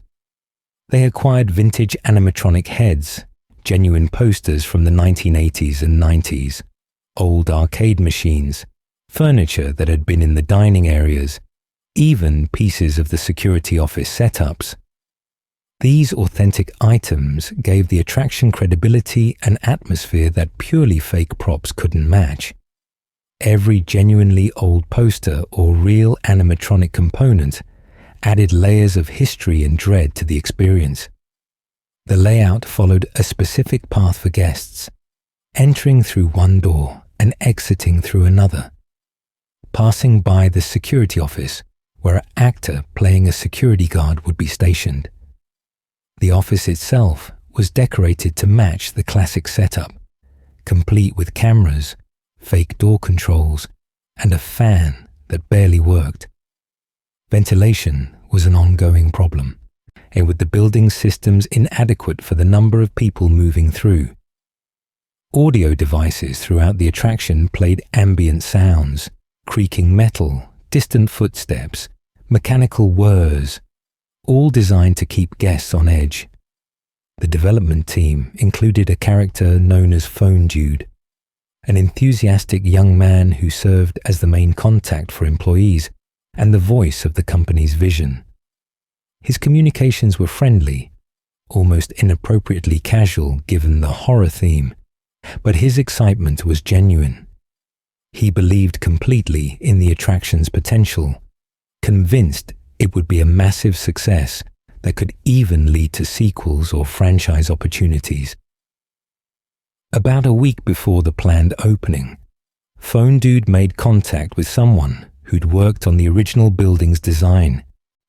This architect or contractor mentioned something interesting. There were spaces in the original Pizzeria that didn't appear on official blueprints. Safe rooms designed to be hidden from security systems and animatronic programming. The Fazbear's Fright team became excited by this information. If they could find one of these rooms in the abandoned pizzeria they were using for props, they might discover something truly valuable for the attraction. A team was dispatched to investigate, and they found exactly what they were looking for. Behind a boarded-up wall in the old pizzeria, they discovered a sealed room, and inside that room, they found something that seemed too good to be true. A complete animatronic in a mascot costume, a yellow rabbit suit that looked old and damaged, but intact enough to potentially function. And this wasn't a prop or a reproduction. This was an actual original animatronic from the Freddy Fazbear era, perhaps the last one in existence. They didn't understand what they'd really found. They saw a spectacular centerpiece for their attraction, a genuine animatronic that would authenticate the entire experience. They carefully extracted it from the safe room, transported it to Fazbear's Fright, and set it up in a storage area to be revealed to staff and guests alike. Phone Dude's excitement reached a fever pitch. This discovery would make their attraction legendary. They had a real animatronic, possibly the most important piece of Freddy Fazbear history anyone had seen in decades. What they'd actually found was Springtrap. William Afton, trapped in the Spring Bonnie suit for 30 years, his corpse mummified inside the costume, his consciousness somehow persisting through decades of isolation. When they moved him to Fazbear's Fright, when they positioned him in the building and powered up the systems around him, something in Springtrap activated. The animatronic components still functioned minimally. The corpse inside could move, and William Afton's awareness, his intelligence, his murderous intent, all of it remained intact. A security guard was hired to watch the building during the week before opening, ensuring the attraction remained secure and that all systems functioned properly during the final setup phase. This guard worked 5 nights starting Monday, manning the security office, monitoring cameras, testing equipment, and inadvertently becoming Springtrap's first target in decades. The guard's experience quickly became genuinely horrifying rather than the controlled fear the attraction intended to provide. Springtrap moved through the building at night, his movements captured occasionally on cameras, but often happening during blind spots or outages. His behavior wasn't random. He actively hunted, moving with purpose toward the security office, seeking out the living human presence in the building. When the guard managed to track his location, Springtrap would sometimes stop, as if aware he was being watched, before continuing his approach from a different angle. Audio lures throughout the building could be activated to draw Springtrap towards specific locations, temporarily distracting him from his path to the office. But the effect was temporary, and Springtrap seemed to learn from repeated use of the same tricks. The ventilation system provided another avenue for his approach. The animatronic capable of crawling through ducts that should have been too small for something his size. Camera systems failed regularly, requiring reboots that left the guard blind for crucial seconds. The entire building seemed to conspire against survival. Adding to the terror were phantom animatronics that appeared throughout the nights. These weren't physical entities, but hallucinations or spiritual manifestations, burned and twisted versions of characters from the past. Phantom Freddy would appear in camera views, walking slowly through corridors. Phantom Chica would materialize in the office itself. Phantom Foxy would charge at the guard from the hallways. These phantoms couldn't kill, but their jump scares caused critical systems to fail, triggering camera errors or ventilation problems that left the guard vulnerable to Springtrap's real threat. The source of these phantoms remains unclear. They might have been William Afton's own nightmares made manifest, projections of his guilt or fear taking form through some supernatural mechanism. They might have been lingering spirits from the animatronics he'd destroyed, following him to this new location, tormenting him even as he hunted new victims. Or they might have been completely separate manifestations, the building itself generating these images from its connection to Fazbear's dark history. Phone Dude's messages to the guard remained upbeat through the week, though they revealed his growing concern about technical problems. Systems weren't functioning as reliably as they should.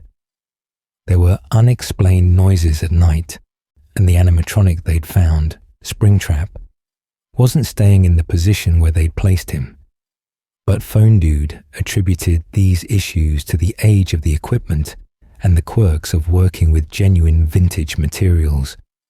He never suspected the true nature of what they'd brought into the building.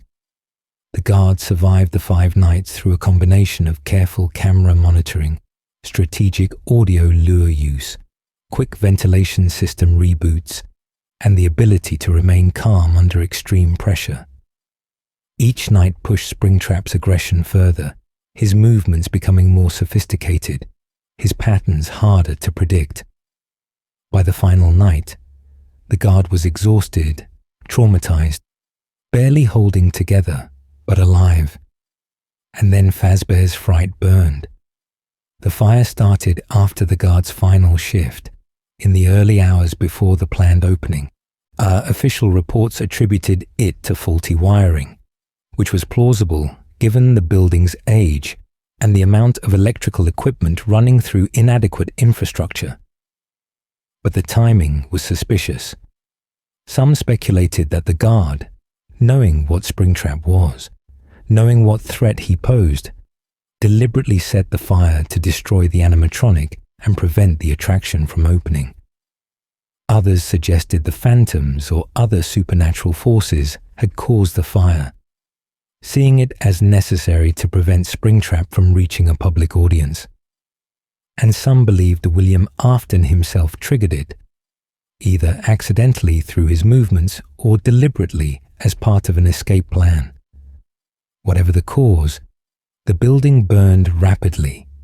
The old materials, the authentic props, the vintage equipment, all of it proved highly flammable, and the fire department responded.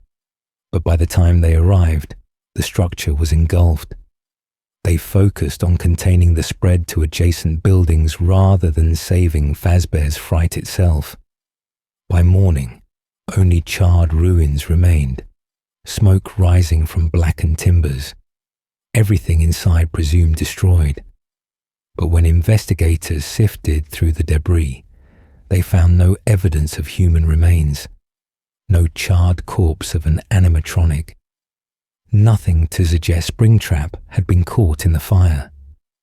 And if one looked very carefully at photographs of the ruins, if one enhanced the images in just the right way, a shape could be seen in the background of one photo. A burned, damaged, but recognizably animatronic figure, standing among the ashes, still intact, still mobile, still dangerous. Springtrap had survived. William Afton had escaped, and somewhere in the world, released from 30 years of imprisonment, he was free to continue whatever pursuits drove him. The fire had destroyed the building, prevented the attraction from opening, and scattered the collected Fazbear props to the winds. But it hadn't stopped the real threat. That threat walked away from the flames, damaged but functional, ready to find new hunting grounds and new victims. Freddy Fazbear's Pizza Place, the final trap. Not long after Fazbear's Fright burned down, another Freddy Fazbear's Pizza location appeared. This was presented as a franchise opportunity, a smaller scale pizza restaurant that could be operated by individual owners using the Fazbear Entertainment brand and business model. The company provided materials, training, equipment, and ongoing support.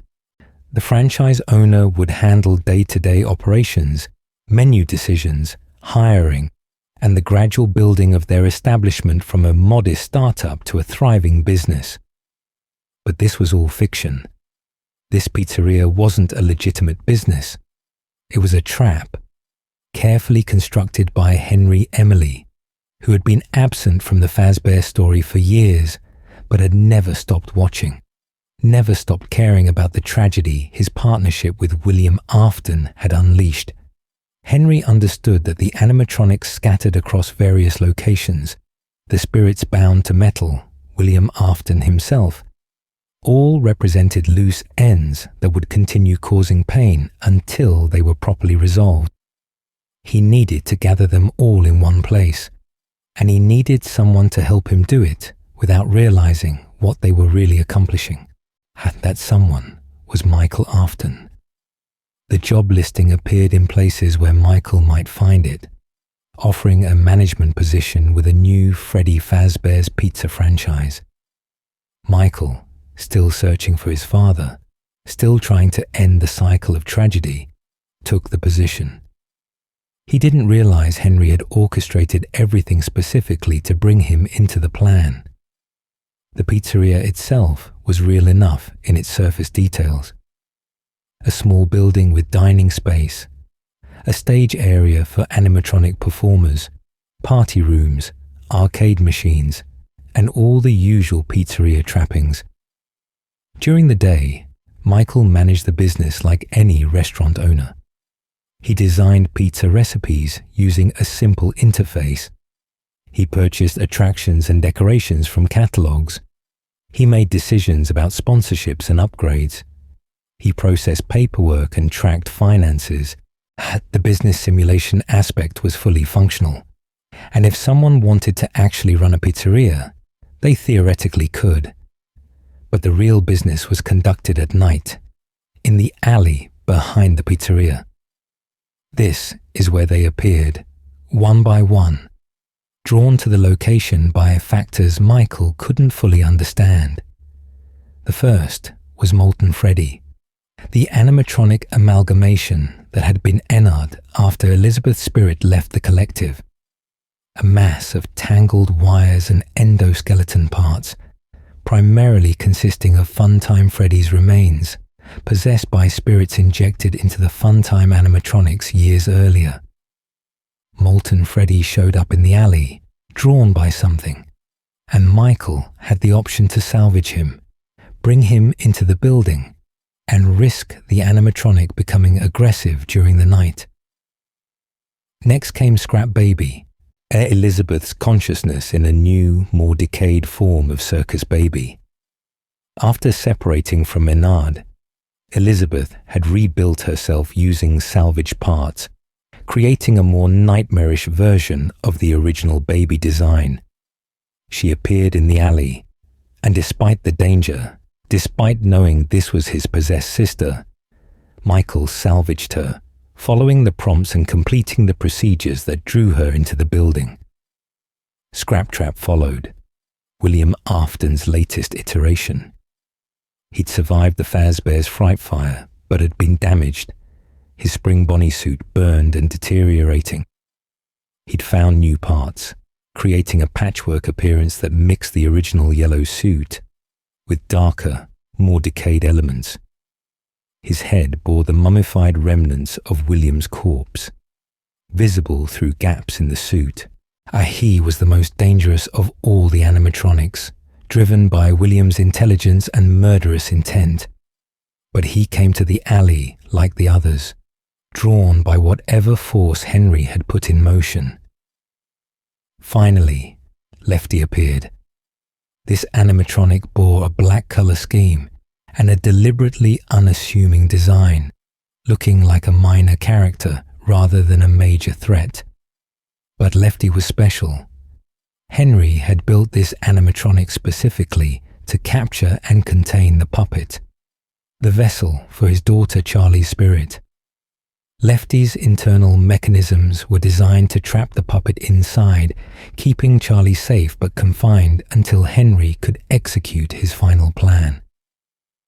When Lefty appeared in the alley, it meant all the pieces were in place. Michael's nights became a careful balance of paperwork completion and animatronic avoidance. The building's ventilation system was deliberately poor, causing temperatures to rise during the night. The animatronics moved through vents and hallways, drawn toward Michael's office by various triggers. He could close vents, make noise in specific directions to distract them, and use an audio lure to redirect their paths.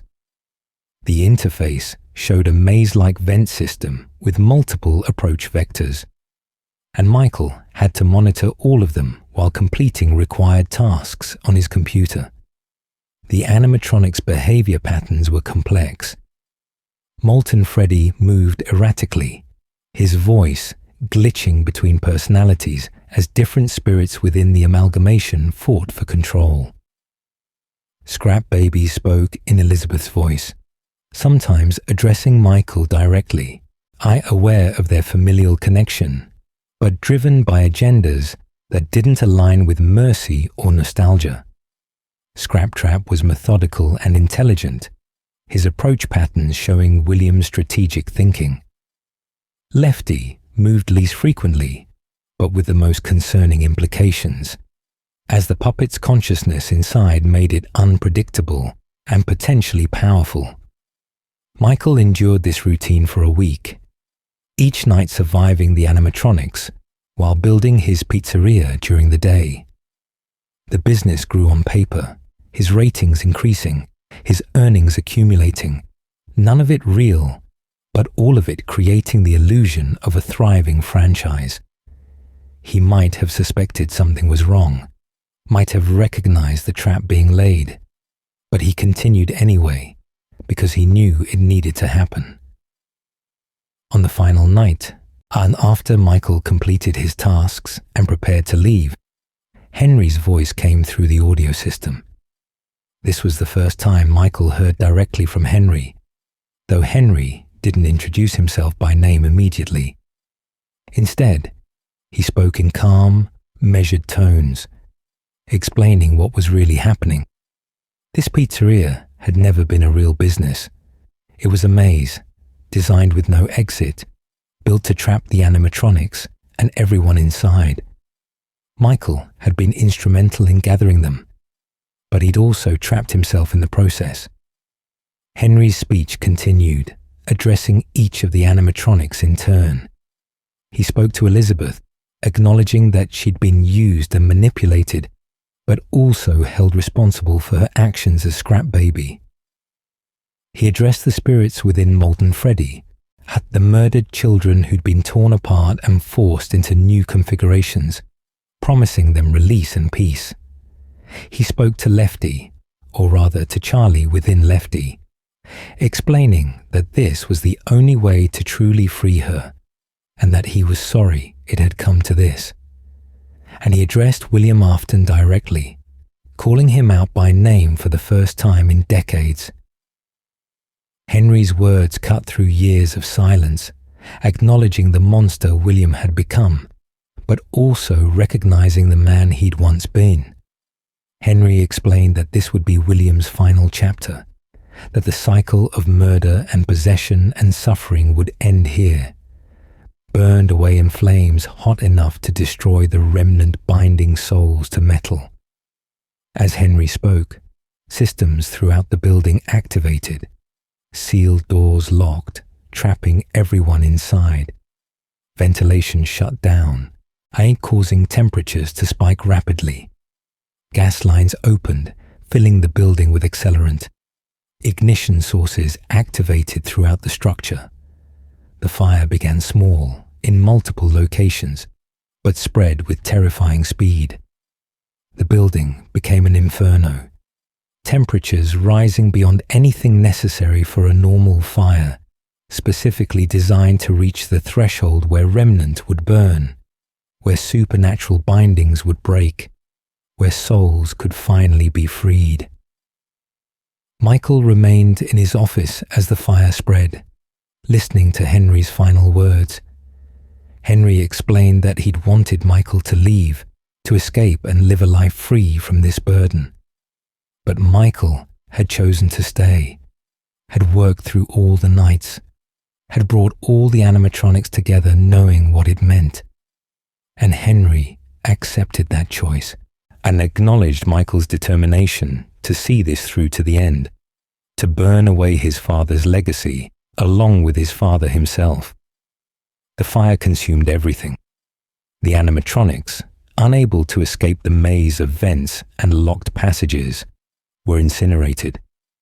The spirits within them, released by the intense heat breaking the remnant's hold, finally found peace. Scrap Baby burned, freeing Elizabeth. Molten Freddy melted completely, releasing the children trapped within. Lefty's shell destroyed, allowing Charlie's spirit to depart. And Scraptrap, William Afton's latest body, burned away, though whether William's spirit was truly destroyed or merely forced into some other state remains a point of debate. Michael died in the fire, his undead body finally allowed to rest. Henry died as well, having stayed in or near the building to ensure the plan's completion. The building collapsed into rubble and ash, the fire eventually burning itself out, leaving nothing but charred remains and a crater in the ground where Freddy Fazbear's Pizzaplex had stood. The official ending, the completion of the fire, showed a quiet scene, gravestones in a misty field, marking the resting places of the murdered children finally at peace. Gabriel, Jeremy, Susie, Fritz, Cassidy, all buried properly, their names remembered, their suffering ended, and slightly apart, on a hill overlooking the others, a sixth grave for Charlie, Henry's daughter, the first victim, now watching over the children who'd followed her in death. The Freddy Fazbear's Pizzaplex fire marked what many believed was the end of the story. All the major players were gone, the animatronics destroyed, the souls freed, the locations closed. The brand was dead beyond any possibility of revival, or so it seemed, because stories like this, stories soaked in tragedy and supernatural horror, don't really end cleanly. They leave echoes, residues, fragments that persist, despite the best attempts to burn them away. Freddy Fazbear's Mega Pizzaplex, the modern era. Despite everything, despite all the tragedies and failures and fires, Fazbear Entertainment as a corporate entity somehow survived into the 2020s. The company underwent restructuring, rebranding, and aggressive public relations campaigns designed to distance the modern iteration from its dark history.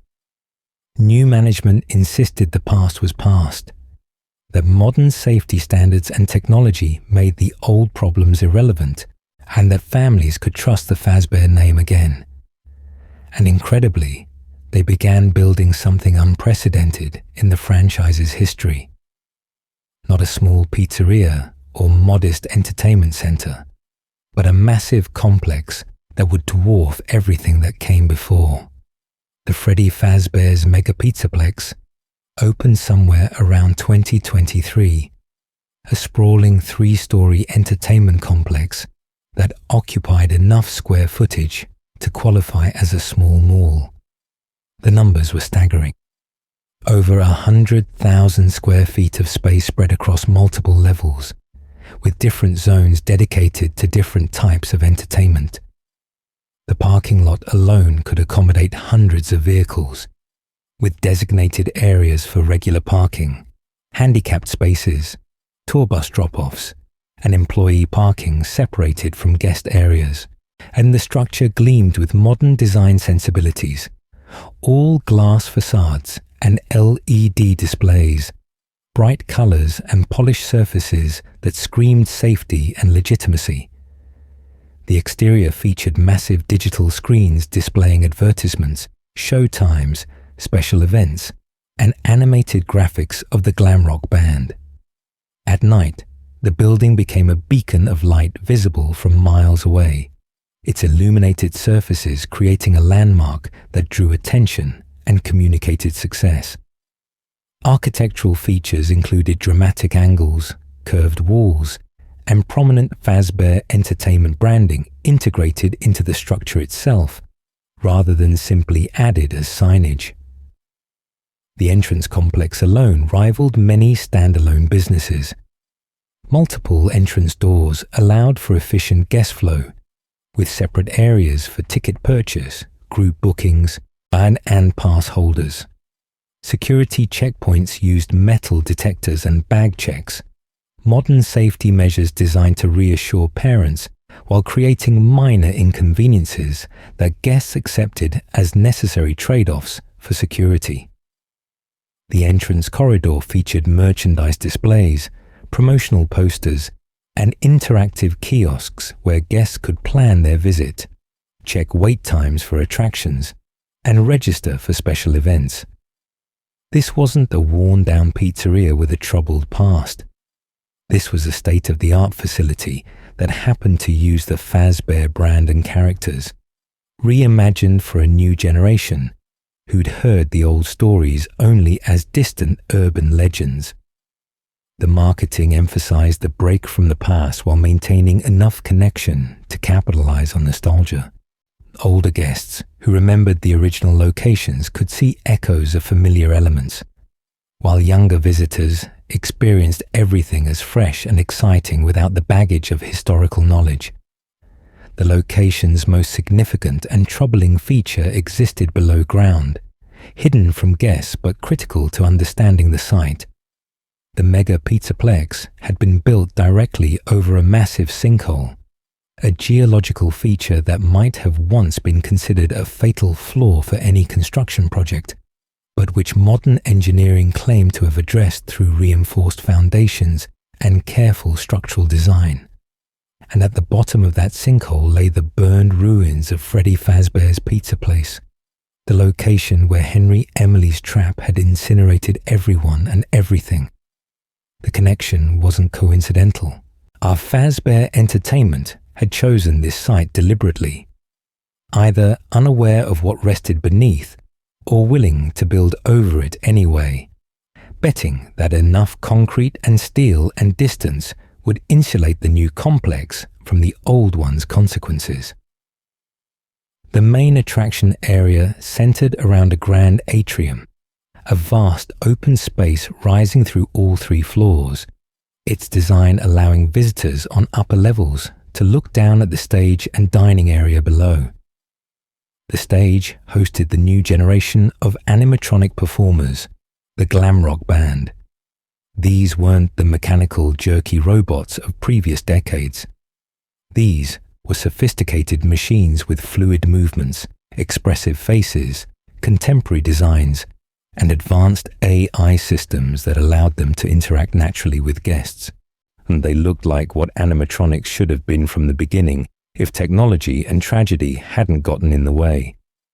Glamrock Freddy served as the face of the franchise, his design retaining the classic Freddy elements while modernizing them significantly. He wore a blue and red color scheme, his top hat and bow tie present but stylized, his body bearing patterns that evoked rock star aesthetics. His personality was programmed to be warm and encouraging, the kind of performer who made children feel special. His attraction was Phaser Blast, a laser tag arena themed around his character with space-themed elements. Glamrock Chica took the guitar role this time, her design bright and energetic with 80s-inspired aesthetics mixed with modern elements. Pink and white dominated her color palette, and her appearance carefully balanced between cute and cool. Her attraction was Mazza-size, a dance floor and exercise area where guests could work out to music. Roxanne Wolf represented a new character entirely, a keyterist with a competitive streak built into her personality. She was designed to be confident, skilled, slightly vain, the kind of character who appealed to kids who saw themselves as the best. Silver and grey colouring with purple accents gave her a sleek, modern look. Her attraction was Roxy Raceway, a go-kart course with elaborate theming and high-tech timing systems. Montgomery Gator was the bassist, an alligator character with green colouring and a Louisiana bayou aesthetic, modernized for contemporary audiences. His personality programming made him aggressive in a playful way, competitive, but not hostile, and the kind of character who brought energy to any scene. His attraction was Monty's Gator Golf, an elaborate mini golf course with hurricane-themed holes and animatronic hazards. Notably absent from the lineup was Glamrock Bonnie. Evidence throughout the complex suggested he'd been part of the original band, but had been decommissioned under mysterious circumstances. His attraction, Bonnie Bowl, had been stripped of his branding, though hints of his presence remained in decorations and merchandise not yet fully removed. The circumstances around Bonnie's disappearance pointed to Montgomery Gator, with evidence suggesting Monty had attacked Bonnie severely enough to require the rabid animatronic's permanent removal from service. Whether this was malfunction, AI aggression, or something more sinister remained officially unclear. The Pizzaplex contained numerous other attractions and areas beyond the main band's zones. The Superstar Daycare provided childcare services, managed by the daycare attendant, a unique animatronic with two distinct personalities depending on lighting conditions. In bright light, Sun was cheerful and energetic, managing activities and keeping children entertained. In darkness, Moon emerged with a much calmer and more menacing demeanor designed to encourage sleep during nap time. The daycare featured a massive play structure and ball pit, creating a contained but elaborate space for younger guests. Fazcard and Superstarcade provided two different arcade experiences, filled with both classic and modern games. DJ Music Man, a huge spider-like animatronic, presided over Fazcard from an elevated DJ booth, and his massive form dominating the space in a way that was impressive during the day, but deeply unsettling at night. Rockstar Row functioned as a museum and showcase for the animatronics, with each band member having their own green room accessible from this corridor. The rooms contained personal effects and theming specific to each character, adding depth to their personalities and giving guests insight into their private spaces. El Chip's restaurant offered food options beyond pizza, and various gift shops allowed guests to purchase merchandise. The prize counter, near the entrance, traded collected tickets for toys and trinkets. Everywhere, the carpet featured custom designs specific to each themed area, patterns and colors that reinforced the zone's identity. Behind all these public spaces ran the infrastructure that kept the complex functioning. Service corridors allowed staff to move between areas without disrupting guest experiences. Utility rooms housed electrical and mechanical systems. Security offices monitored camera feeds from throughout the building. And beneath everything, accessible through elevators and carefully hidden passages, lay the underground sections that connected eventually to the sinkhole. The animatronics themselves operated with unprecedented autonomy. Their advanced age AI allowed them to make decisions, modify their behaviors based on circumstances, and navigate the complex independently. This sophistication made them excellent performers, but also meant they could act in unexpected ways.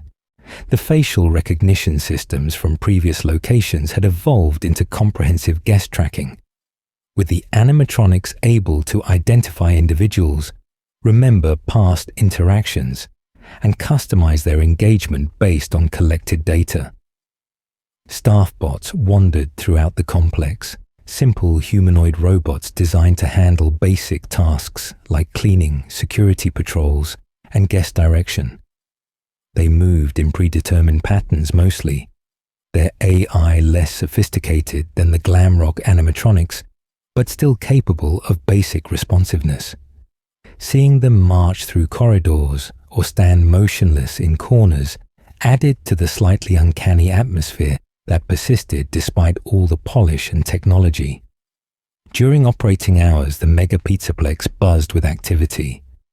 Families moved between attractions, children played in the arcades, and birthday parties filled the party rooms. The animatronics performed on schedule, and everything functioned as a successful entertainment venue should.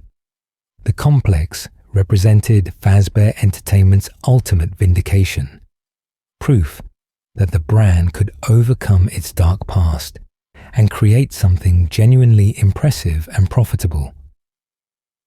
But after hours, when the guests left and the lights dimmed and the building systems shifted to night mode, problems emerged.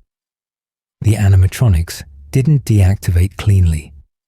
Their roaming behaviors continued, their AI driving them to patrol the complex, to search for guests who might be hiding or lost, to maintain their characters even without an audience. And something in their programming had been compromised, corrupted by outside influence, leading them to hunt rather than help. The culprit was a digital entity known as Glitchtrap, a virus or consciousness fragment that had infected the Pizzaplex's systems through complicated means involving virtual reality development and scanned circuit boards from old animatronics. This entity bore connections to William Afton, whether as a digital copy of his consciousness or something else that mimicked his patterns and desires. Through Glitchtrap's influence, the glam rock animatronics became hostile to certain targets, their programming twisted to serve agendas that had nothing to do with entertainment. A security guard named Vanessa worked at the Pizzaplex, her role supposedly straightforward, but complicated by her connection to Glitchtrap. The entity had been manipulating her, using her as an agent, and possibly creating an alter ego called Vanny that emerged under specific circumstances. The exact nature of Vanessa's involvement, whether she was fully controlled or partially complicit, or a victim trying to resist, remained ambiguous. But her presence represented a continuation of the cycle. Another person drawn into Fazbear Entertainment's orbit and corrupted by its lingering darkness. On one particular night, a young boy named Gregory found himself trapped in the Pizzaplex after closing. The circumstances weren't fully clear, but he was inside when the doors locked, and he quickly became the target of the hostile animatronics. His only ally was glam rock Freddy, who had malfunctioned during a performance, causing him to reboot in safe mode that somehow severed his connection to the corrupted network.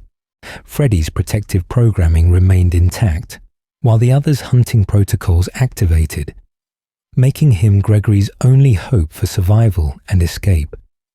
The night that followed involved Gregory navigating the massive complex, avoiding Chica, Roxy, and Monty, while working with Freddy to reach the exits. But the exits remained sealed, the building's systems overridden, forcing Gregory to find alternative solutions. He ended up decommissioning the other glam rock animatronics one by one, harvesting their enhanced parts to upgrade Freddy's capabilities. Chica's voice box, Roxy's eyes, Monty's claws, each provided Freddy with new abilities that allowed them to access previously unreachable areas. Throughout this ordeal, Gregory encountered Vanny, the masked figure stalking him through the complex with clear intent to harm. He found notes and messages hidden throughout the building, pieces of a larger puzzle involving Glitchtrap's infiltration and the Pizzaplex's connection to the past.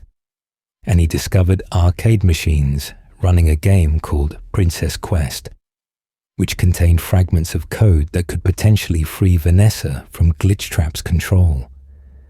The true ending, the one that resolved the most narrative threads, involved Gregory completing all 3 Princess Quest games, which weakened Glitchtrap's hold on Vanessa. This freed her from the Vanny persona, and with Freddy's help, she and Gregory escaped the Pizzaplex as morning approached, leaving behind the complex and its corrupted systems. But the Pizzaplex didn't remain operational for long after these events. Some kind of disaster struck, and described vaguely as an earthquake, but likely related to the sinkhole beneath. The structure suffered severe damage, forcing permanent closure.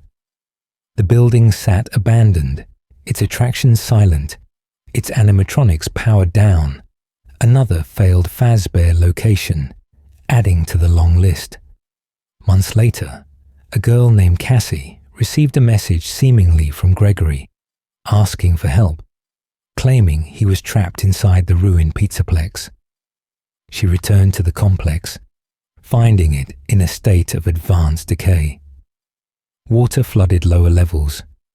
Vegetation pushed through cracks. The animatronics, damaged but still active, wandered the ruins in states of disrepair.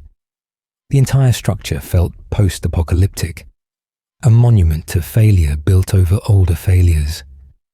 Cassie's journey through the ruins revealed that the message hadn't really been from Gregory, and it was the Mimic, an entity trapped in the sinkhole beneath the Pizzaplex.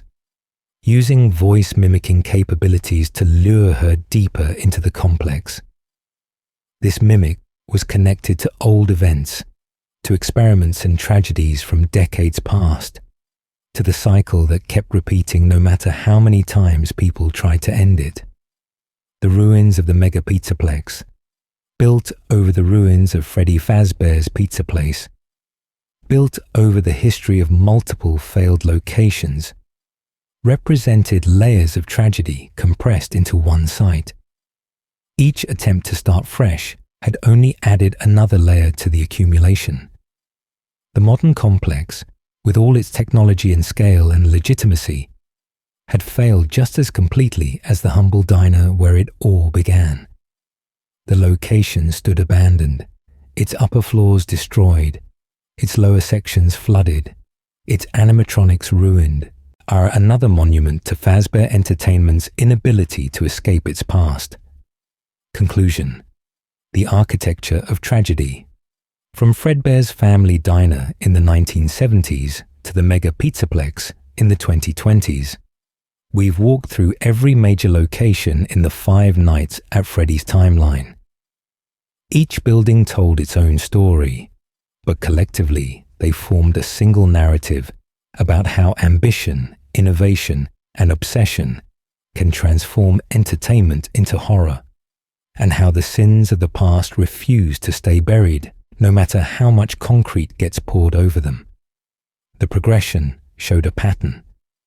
Each location opened with hope, with the belief that this time would be different, that the problems were solved, that the tragedies wouldn't repeat. Fredbear's had innovative spring-lock technology, so the original Freddy's had a full animatronic band. Circus Babies had advanced funtime animatronics. The 1987 location had facial recognition security. The 1993 location had a more modest, controllable scope. Fazbear's Fright embraced the horror reputation. The Pizzeria simulator was an elaborate trap, and the mega Pizzaplex had every modern safety feature and technological advancement imaginable. Yet every single location failed, closed, burned, or collapsed. The specifics varied, but the outcome remained constant. The buildings themselves became characters in the story. Their layouts, their hidden rooms, their safe rooms and vent systems and camera blind spots all played roles in enabling or preventing tragedy. The architecture reflected the intentions of their creators, with Henry Emily designing spaces for joy and William Afton corrupting those spaces for experimentation and murder. The locations bore witness to everything that happened within them, their walls absorbing the echoes of laughter and screams, their floors soaking up spilled drinks and spilled blood, their empty spaces after closure maintaining a presence that suggested memory persisted even when people left. What made these locations truly frightening wasn't just the animatronics or the murders or the supernatural possessions. It was the normalcy surrounding all of it. These were family restaurants, places where birthday parties happened, where kids ate pizza and played arcade games, where ordinary life occurred. The horror emerged from those ordinary spaces being compromised, from safe places becoming dangerous, from entertainment venues becoming tombs. Every parent who brought their child to one of these locations trusted that it would be safe, and that trust was violated repeatedly across decades. The employees who worked at these locations deserve remembrance too. The night guards especially, people taking minimum wage jobs to watch empty buildings, who found themselves defending their lives against possessed animatronics. Phone guy, whoever he really was, left recordings that guided people through impossible situations before dying himself. The technicians who maintained the animatronics, the cooks who made the pizza, the performers who wore the springlock suits, all of them were caught in situations beyond their understanding or control. And ultimately, The locations showed how some mistakes can't be fixed by starting over. Building a new location didn't erase what happened at the previous one. Each new building carried the weight of all the failures before it, the spirits following from place to place, the cycle perpetuating because the fundamental problems were never addressed. William Afton's obsessions, Henry Emily's inability to stop his former partner, the corporate entity's prioritization of profit over safety, these weren't problems that new buildings could solve. They required confronting the past directly, which is what Henry finally attempted with the Pizzeria simulator fire. And even that might not have been enough, given what happened later at the Mega Pizzaplex. As we end this journey through every location in the Five Nights at Freddy's timeline, it's worth reflecting on what these places represent. They're cautionary tales about innovation without ethics, about the difference between creating life and controlling it, about how tragedy compounds when left unaddressed. They're ghost stories told through architecture, with each building serving as both setting and character. And they're reminders that some spaces, once compromised, never truly recover. They might be rebuilt, renovated, or abandoned, but the echoes remain, waiting in the darkness for the next person to walk through their doors. If you've made it this far in our exploration, through decades of tragedy and thousands of words describing these haunted locations, thank you for taking this journey with me. I hope whether you were actively listening or drifting in and out of sleep, the story found its way to you in whatever form you needed. If you enjoyed this deep dive into the locations of Five Nights at Freddy's, consider subscribing to the channel for more comprehensive lore explorations told in this same atmospheric, sleep-friendly style. And let me know in the comments which location affected you most, which building felt the most real, which tragedy hit hardest. Because these stories, horror though they are, connect us through shared experience of fear, curiosity, and the strange comfort of exploring darkness together from safe distance. Until next time, rest well, and remember that the best way to process horror is sometimes to let it wash over you like a fog, present but not overwhelming, there but not quite solid. The locations of Five Nights at Freddy's exist in that space between real and imaginary, frightening but fascinating, tragic, yet compelling. And that's where we'll leave them tonight, in the dim spaces between sleep and waking, where the best stories live.